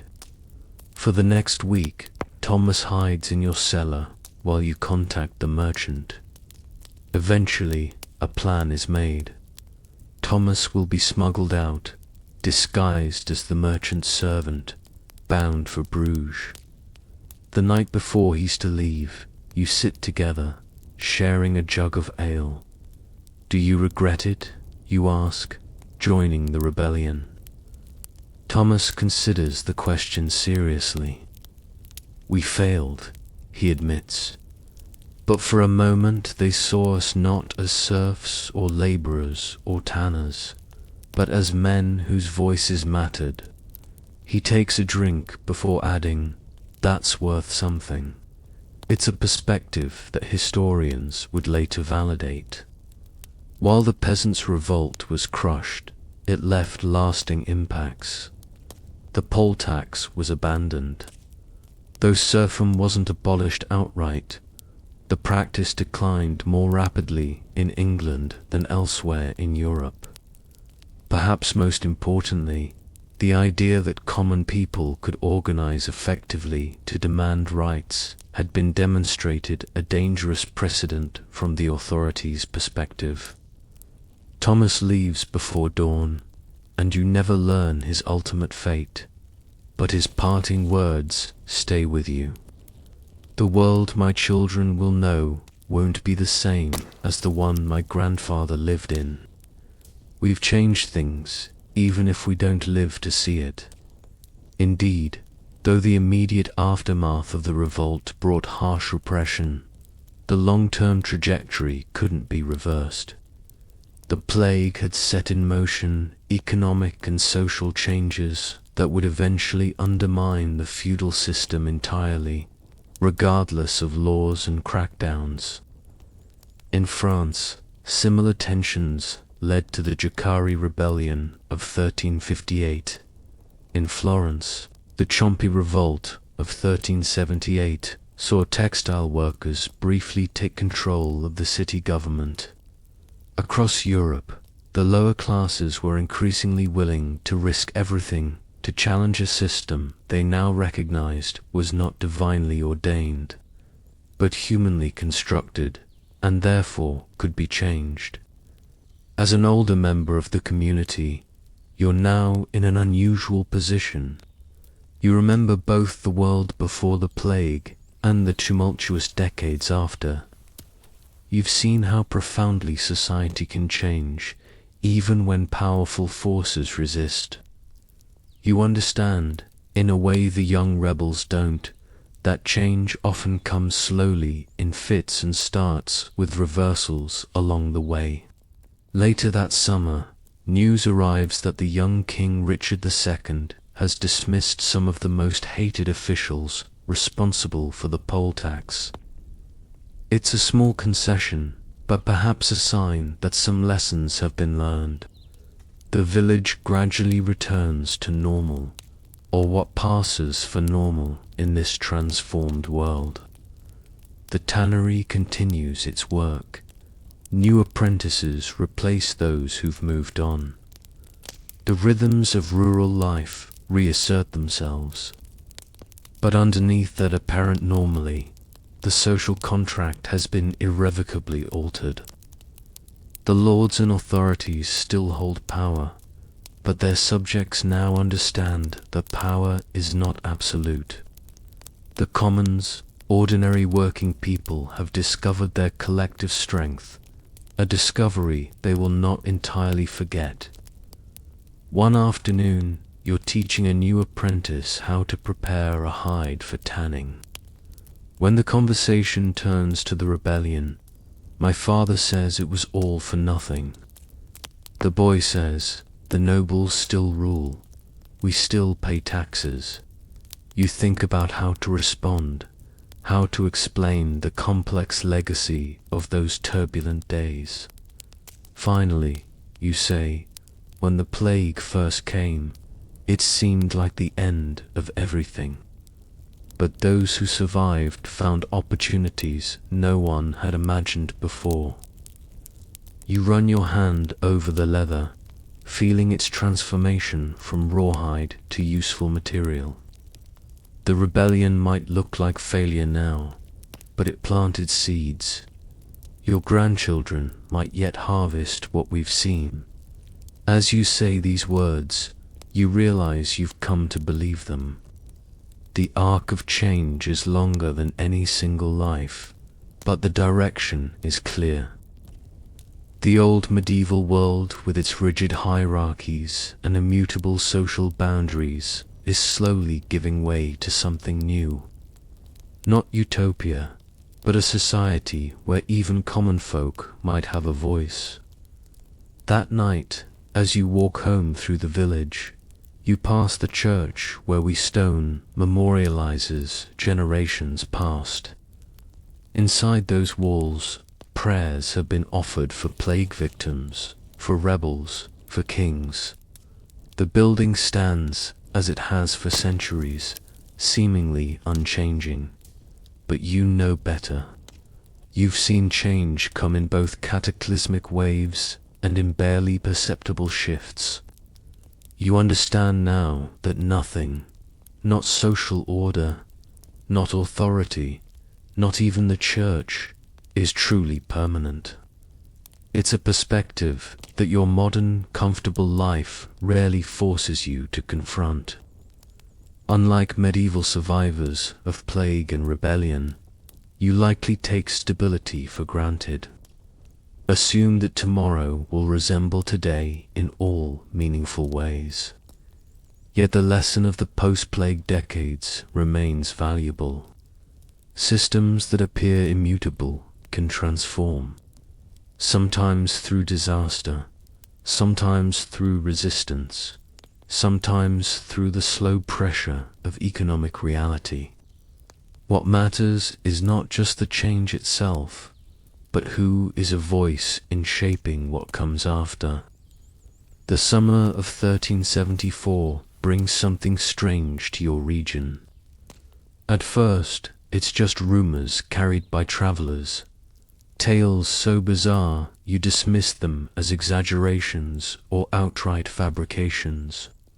But then you witness it yourself, when visiting a neighboring town for a leather fair. In the town square, a group of people are dancing.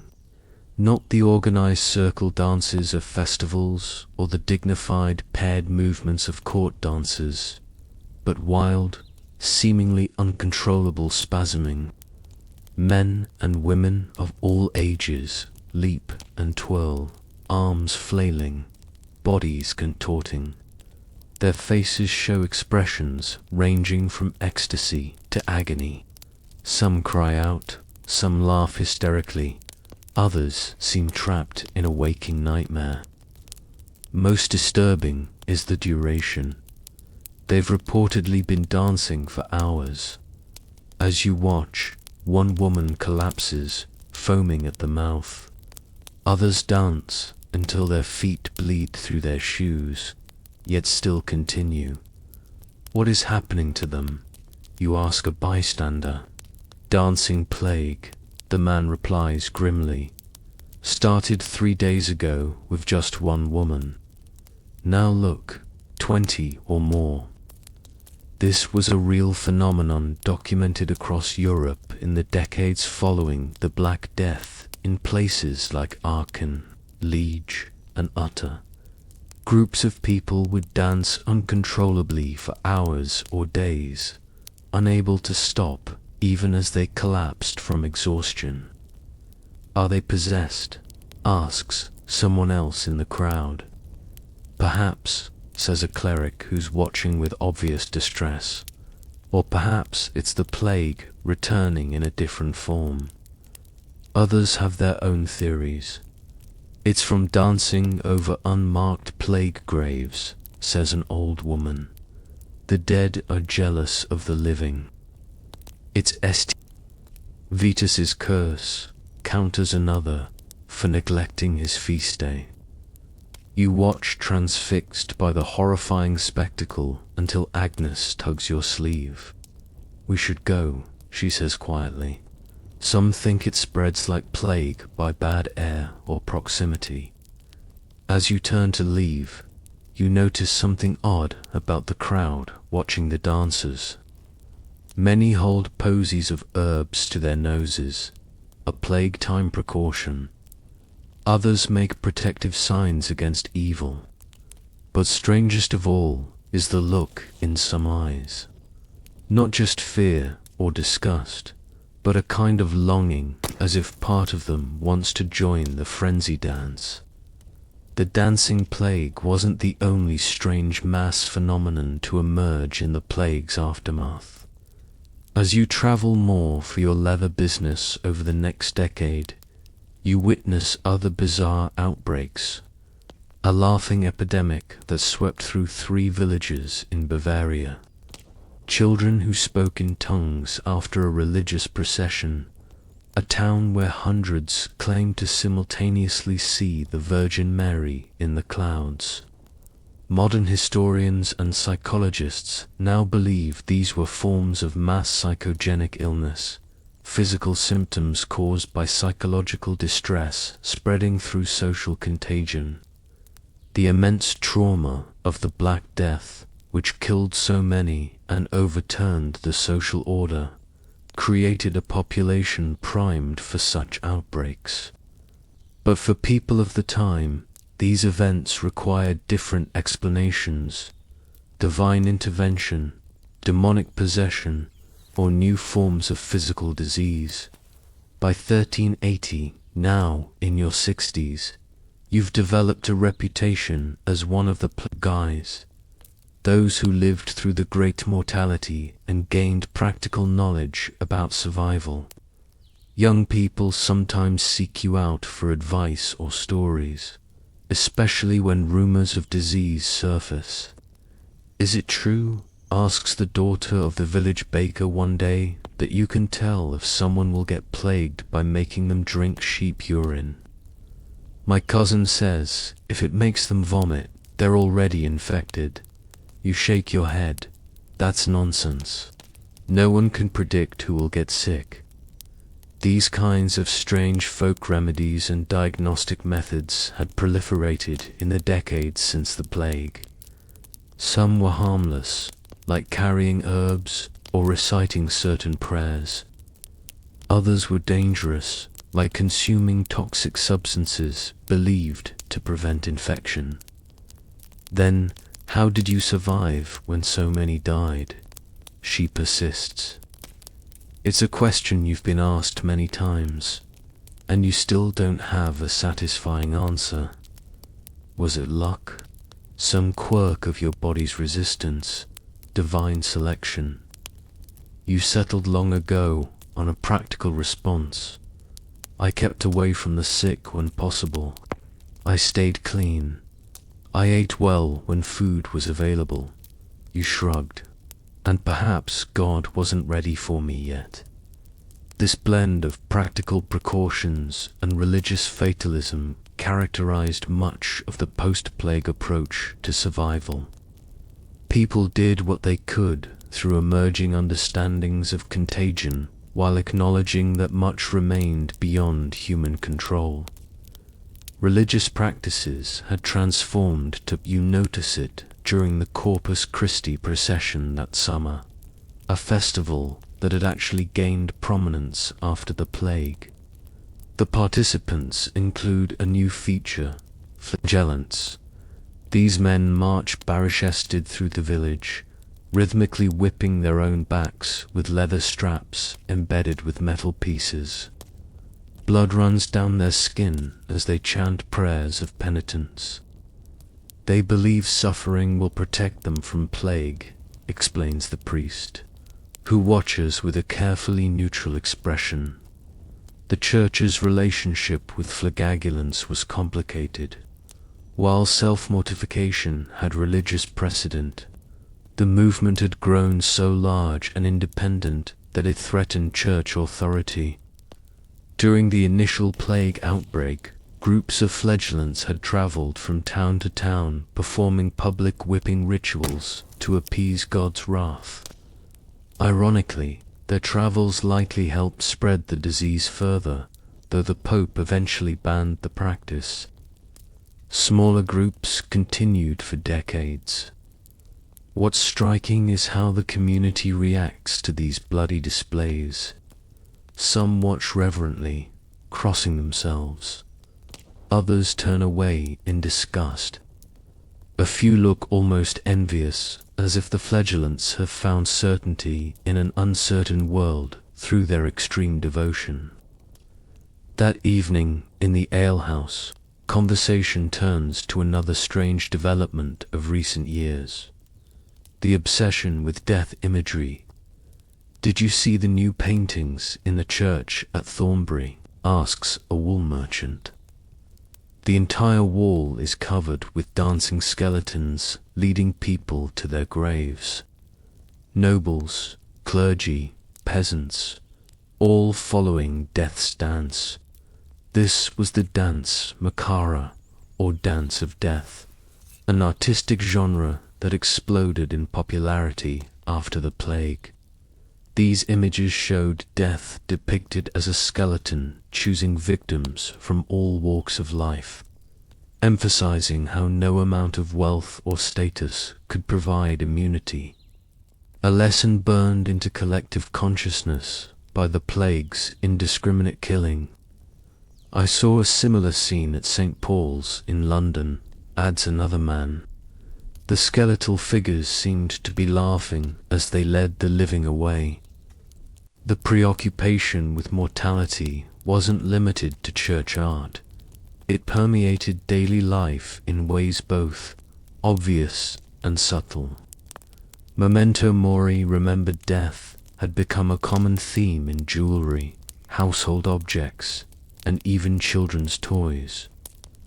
Annis's great-granddaughter, a bright child of 7, shows you her wooden doll, beautifully carved on one side to show a lovely young woman, but when flipped, revealing a grinning skull with worms crawling through the eye sockets. To remember that beauty doesn't last, the child explains with disturbing song. "My mother says it helps me focus on heaven instead of earthly things." This morbid sensibility would have seemed bizarre before the plague, particularly for children's playthings. But in a world where death had become so visible and commonplace, acknowledging mortality openly seemed the only honest approach. Even clothing and fashion reflected the post-plague mentality. The somber, practical styles of earlier medieval periods gave way to more extravagant and even outlandish designs. Men wore shoes with points so long they had to be tied to the wearer's knees with chains. Women adopted towering horn-shaped headdresses. Why waste time on modesty when death could come tomorrow? Explains a tailor from London who visits your village with the latest styles. The rich especially want to display their wealth while they can, after seeing so many nobles. buried in mass graves alongside beggars. They're determined to distinguish themselves in life. This eat, drink, and be merry for tomorrow we die attitude characterized much of post-plague culture. Chroniclers complained about declining moral standards, increased gambling, drinking, and sexual licentiousness.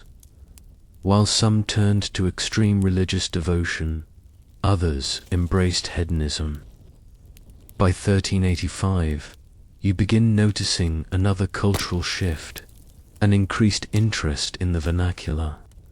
The common languages people actually spoke as opposed to Latin, books and poems written in English, French, Italian, and German become more available and widely discussed.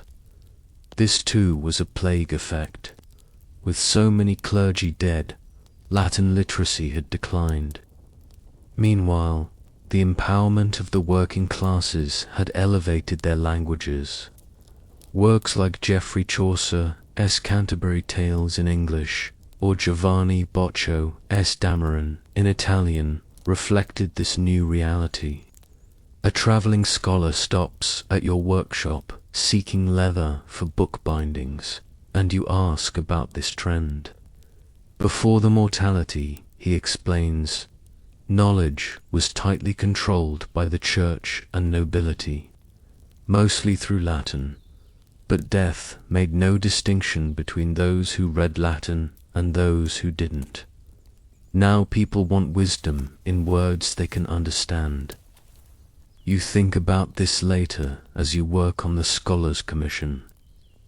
You never learned to read yourself, but your grandson can, having been taught by the village priest who survived the plague. The idea that knowledge might become more accessible to ordinary people seems like yet another barrier falling in the post-plague world. The 1390s bring another wave of plague to parts of Europe, though less severe than the initial outbreak. Still, it reawakens fears and triggers a fresh round of unusual social behaviors. In some regions, authorities order all dogs and cats killed, believing they spread contagion. This tragically removes the natural predators of rats, potentially making the situation worse. In others, towns require travelers to carry health certificates from their place of origin, an early form of public health documentation. Most bizarrely, you hear of communities where plague survivors are treated as both blessed and cursed, believed to have special powers, but also potentially carrying lingering contagion. Some are sought out as healers, while others are shunned. They say a plague survivor's touch can cure warts and fever, claims a woman selling amulets in the marketplace. Nonsense, counters a man nearby. My sister survived the great mortality, and the only thing special about her was her terrible singing. The laughter this provokes reveals another change, the increased use of dark humor to cope with trauma. Jokes about death, plague, and mortality had become surprisingly common. Even church art sometimes included comical elements among the skeletons and demons. This gallows humor served an important psychological purpose, allowing people to process their fears and grief through laughter. It was yet another coping mechanism in a society still coming to terms with unprecedented catastrophe. By 1395, as you approach your 80s, remarkable for a medieval lifespan, you find yourself increasingly reflective. One quiet evening, sitting outside your workshop, watching the sunset with Agnes, now bent and frail, but still you discuss the strange world the plague created. Remember how they danced until they dropped. Agnes says, referring to the dancing plague, sometimes I think we're all still dancing, just more slowly. How so, you ask? Rushing about, building, trading, fighting, as if keeping busy enough will somehow stop death from noticing us. She smiles, wryly. But the plague taught us death notices everyone eventually. A grim lie, you observe, but a true one, she counters, and truth has value, even when painful. Her words capture something essential about your post-plague world. The Black Death had stripped away comfortable illusions about the natural order, about divine protection, about the stability of human institutions. What remained was a kind of harsh realism, a willingness to look directly at mortality and human vulnerability. Yet, alongside this grimmer outlook, paradoxically, came greater appreciation for life's pleasures and possibilities. The plague years taught survivors to seize opportunities when they appeared, to find joy where possible, to value human connection in a world where such connections can be suddenly severed. You see this dual awareness in many aspects of late 14th century culture. Churches incorporate both terrifying depictions of hell and more compassionate images of divine mercy. Literature explores both the bleakest human experiences and the most transcendent. Music ranges from solemn requiems to surprisingly bawdy drinking songs. This complex cultural response to mass death would influence European art, literature, philosophy, and religion for centuries.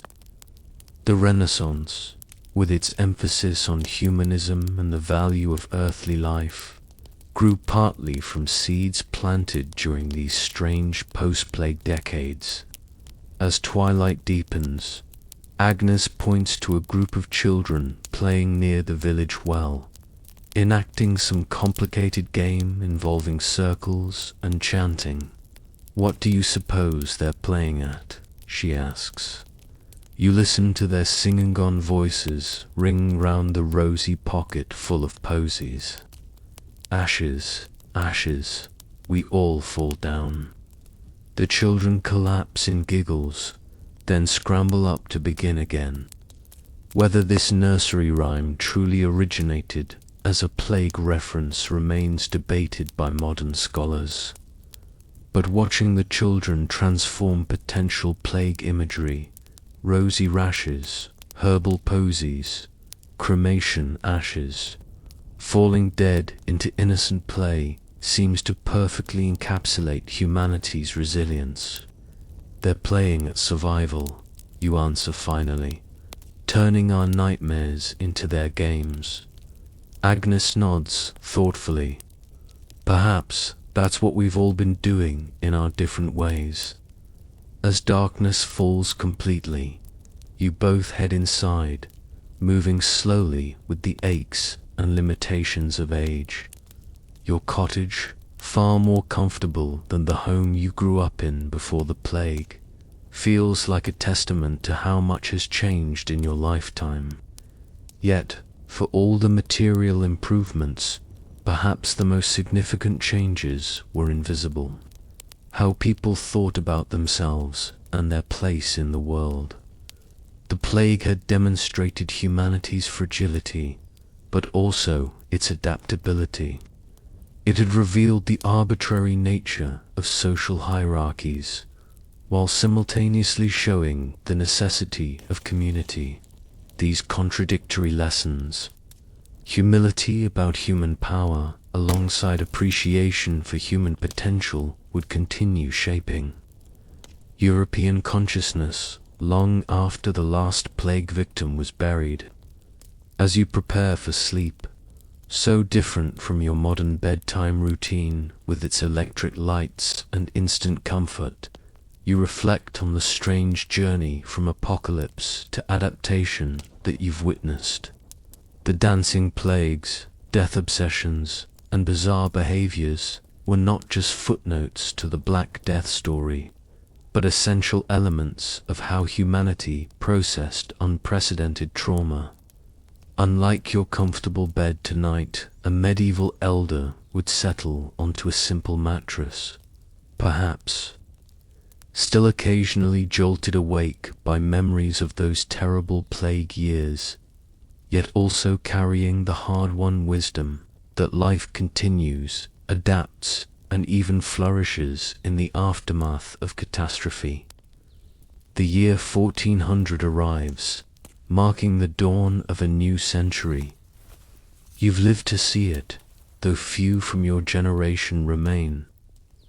At over 80 years old, you're now regarded as a living relic, one of the last who remembers the world before the great mortality transformed everything. Your hands, once strong enough to work the toughest leather, are now nulled with age.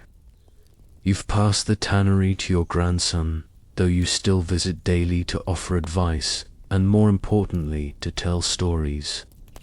The younger workers gather around you in quiet moments, eager to hear about the old days. "What was it like?" asks a young apprentice before the plague came.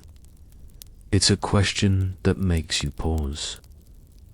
How to explain a world that no longer exists? The rigid hierarchies, the certainty of one's place, the unquestioned authorities, concepts increasingly foreign to these children of the post-plague world. More orderly, you finally answer. Everyone knew their place and stayed in it. Sons followed fathers into the same trade. Peasants remained bound to the land. Lords and clergy ruled without question. "Sounds boring," the boy remarks, earning chuckles from the others. Perhaps it was, you admit, but there was security in that order, too. Less questioning, less uncertainty. Yet, even as you say it, you wonder if that's really how you remember it, or if time has gilded those pre-plague years with a false simplicity. Was the old world truly more secure, or just more confining? Did the appearance of stability merely mask sufferings that went unrest? These philosophical musings would have been unlikely for someone of your station in the pre-plague world.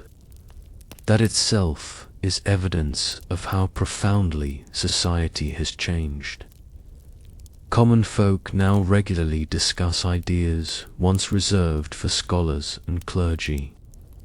Later that week, you accompany your great-grandson to Florence on a leather-selling expedition.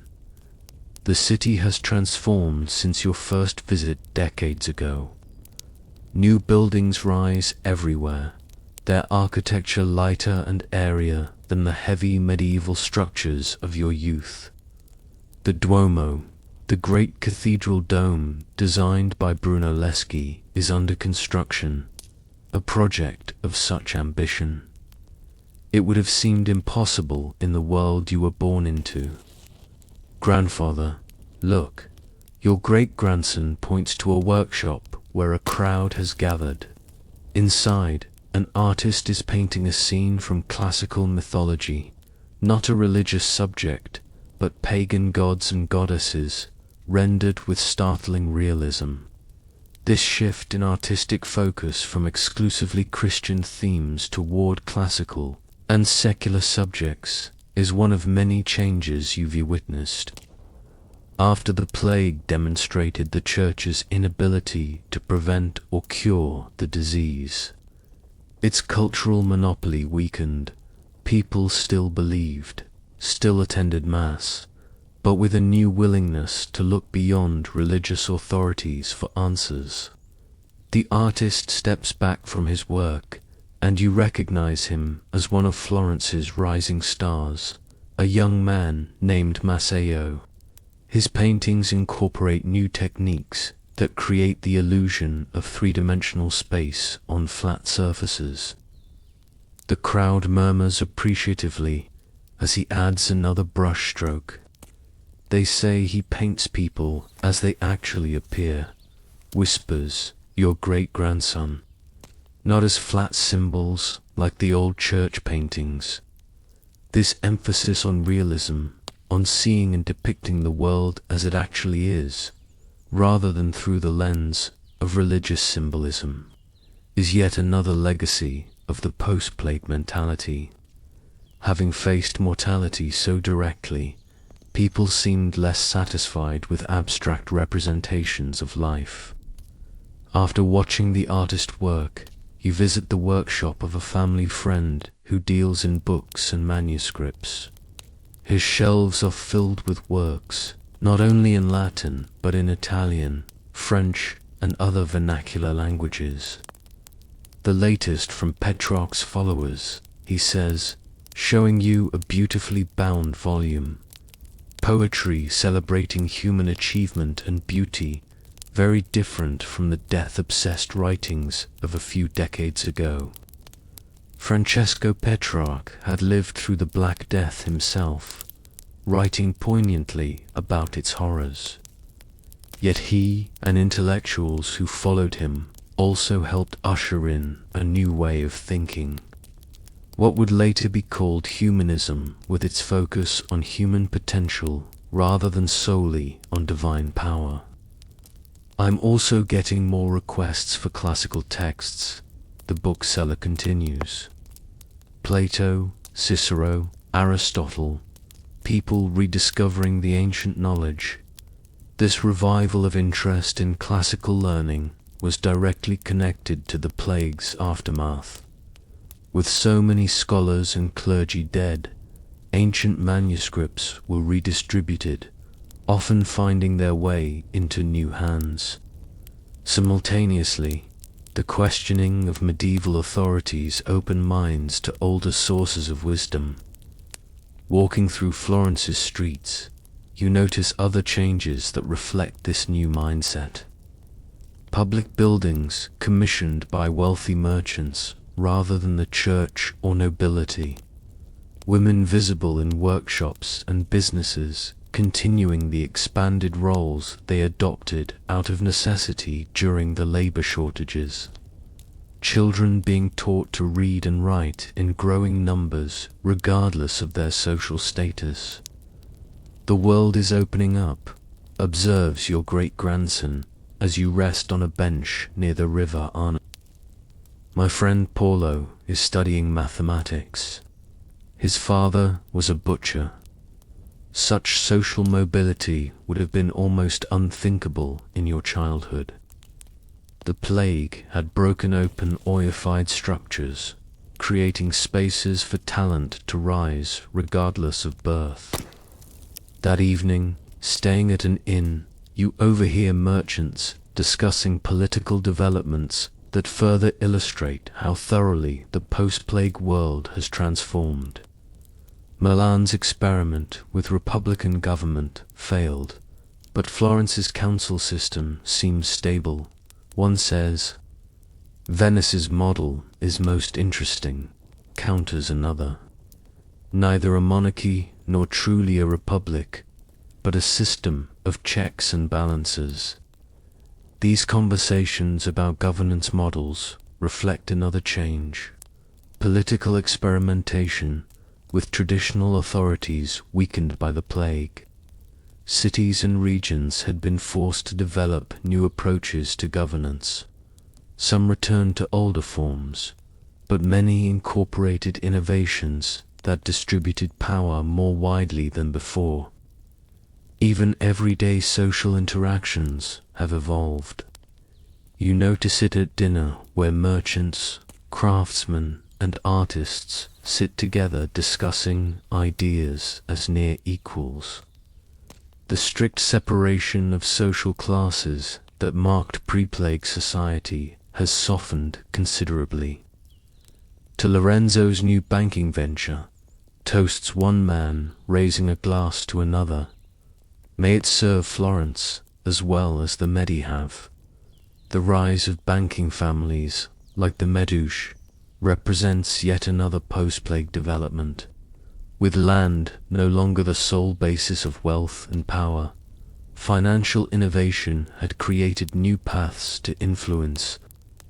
These merchant banker families often used their wealth to support arts and learning, becoming patrons of the cultural flowering now called the Renaissance. Returning home after a week in Florence, you find yourself contemplating how completely the world has changed in your lifetime. It's not just that buildings are different or new technologies have emerged, though that's true too with advancements in printing, navigation, and military technology. The deeper change is in how people think about themselves and their place in the universe. The plague showed us our smallness. You tell your great-granddaughter one evening as she helped prepare your evening meal how easily we could be swept away. But strangely, it also showed our greatness, how we could rebuild, reimagine, create beauty even from ashes. The girl, barely 15 but already literate and quick-minded, considers this. Is that why there's so much new art and building now? Because we faced the worst and survived? Perhaps. You nod. When half the world died, the survivors had to question everything they thought they knew. Some turned back to old certainties, but others looked forward to new possibilities. This generational perspective, your ability to compare the pre-plague world to what came after, is increasingly rare. As the 15th century progresses, fewer and fewer living people remember the world before 1347. The changes that seemed revolutionary to you have become simply the way things are for your great-grandchildren.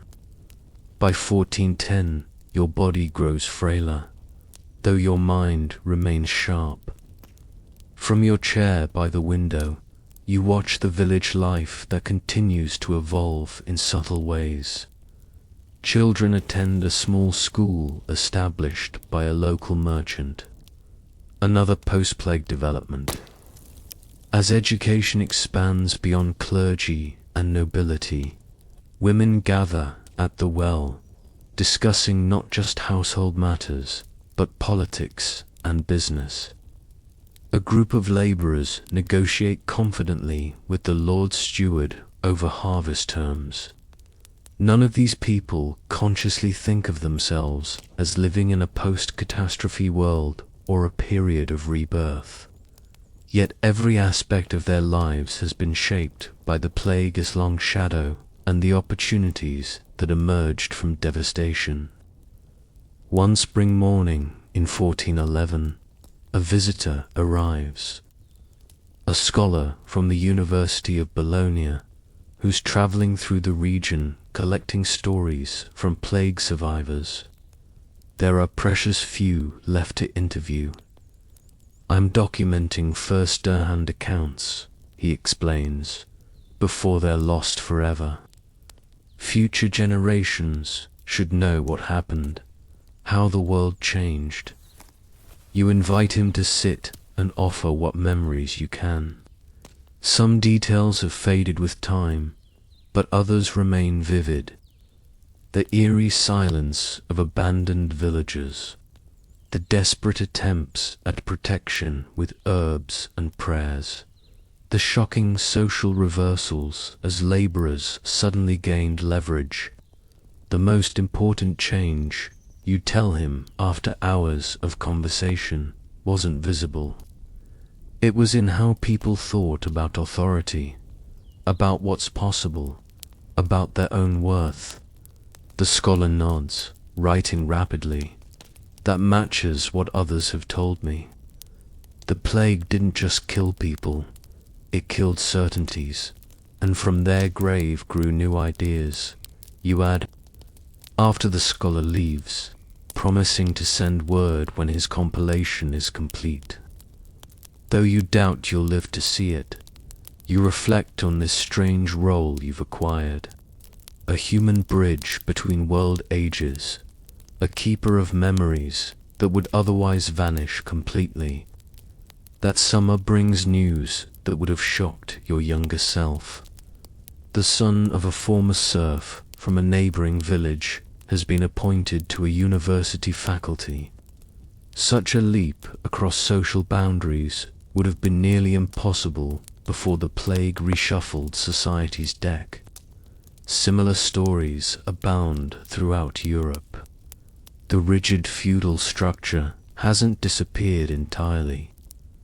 Nobility still exists, wealth still concentrates, power still corrupts.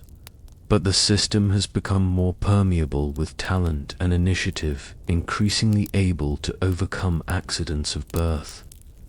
The stories you hear from travelers suggest similar patterns across Europe, though with regional variations. In England, the formal end of serfdom approaches. In Italy, city-states flourish under innovative governance models. In Germany, technological innovation accelerates, particularly in Gutenberg's development of movable type printing, which will soon revolutionize knowledge dissemination.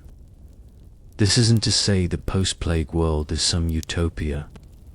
New problems have emerged alongside new possibilities. The warfare between England and France has intensified. Religious controversies simmer. Economic inequality persists, albeit in different forms. The plague returns periodically, though never again with the devastating force of the Black Death. Yet the trajectory seems clear. The medieval world, with its rigid hierarchies and unquestioned traditions, has given way to something more dynamic, more open to change and possibility. By the winter of 1412, you sense your own end approaching. Your family gathers close.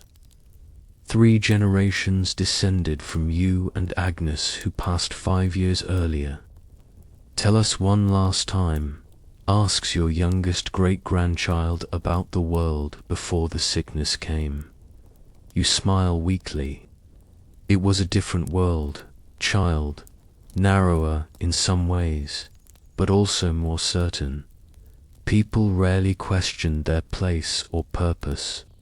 The church explained everything from the movements of stars to the fates of souls. Lords ruled, peasants obeyed, and few imagined alternatives. And after prompt an older grandchild, after you pause, gathering your thoughts, after nothing could be taken for granted, if half of humanity could vanish in a few years, what other impossibilities might prove possible? If a peasant could demand wages like a craftsman, what other social rules might bend? If prayers and penances couldn't stop the pestilence, what other authorities might be questioned? You cough, and someone offers water. After drinking, you continue. The plague didn't just kill people, it killed a worldview. And from that death came rebirth. The word hangs in the air. Rebirth, or in Italian, rinascita. Later generations would call it the Renaissance, recognizing that something profound had shifted in European consciousness following the plague years. As winter deepens, you feel yourself growing weaker. Your family keeps vigil, a luxury many plague victims never had. In lucid moments, you share final observations and advice, attempting to distill a lifetime spanning 2 worlds into wisdom your descendants can carry forward. The plague taught us life's fragility, you tell them, but also its preciousness.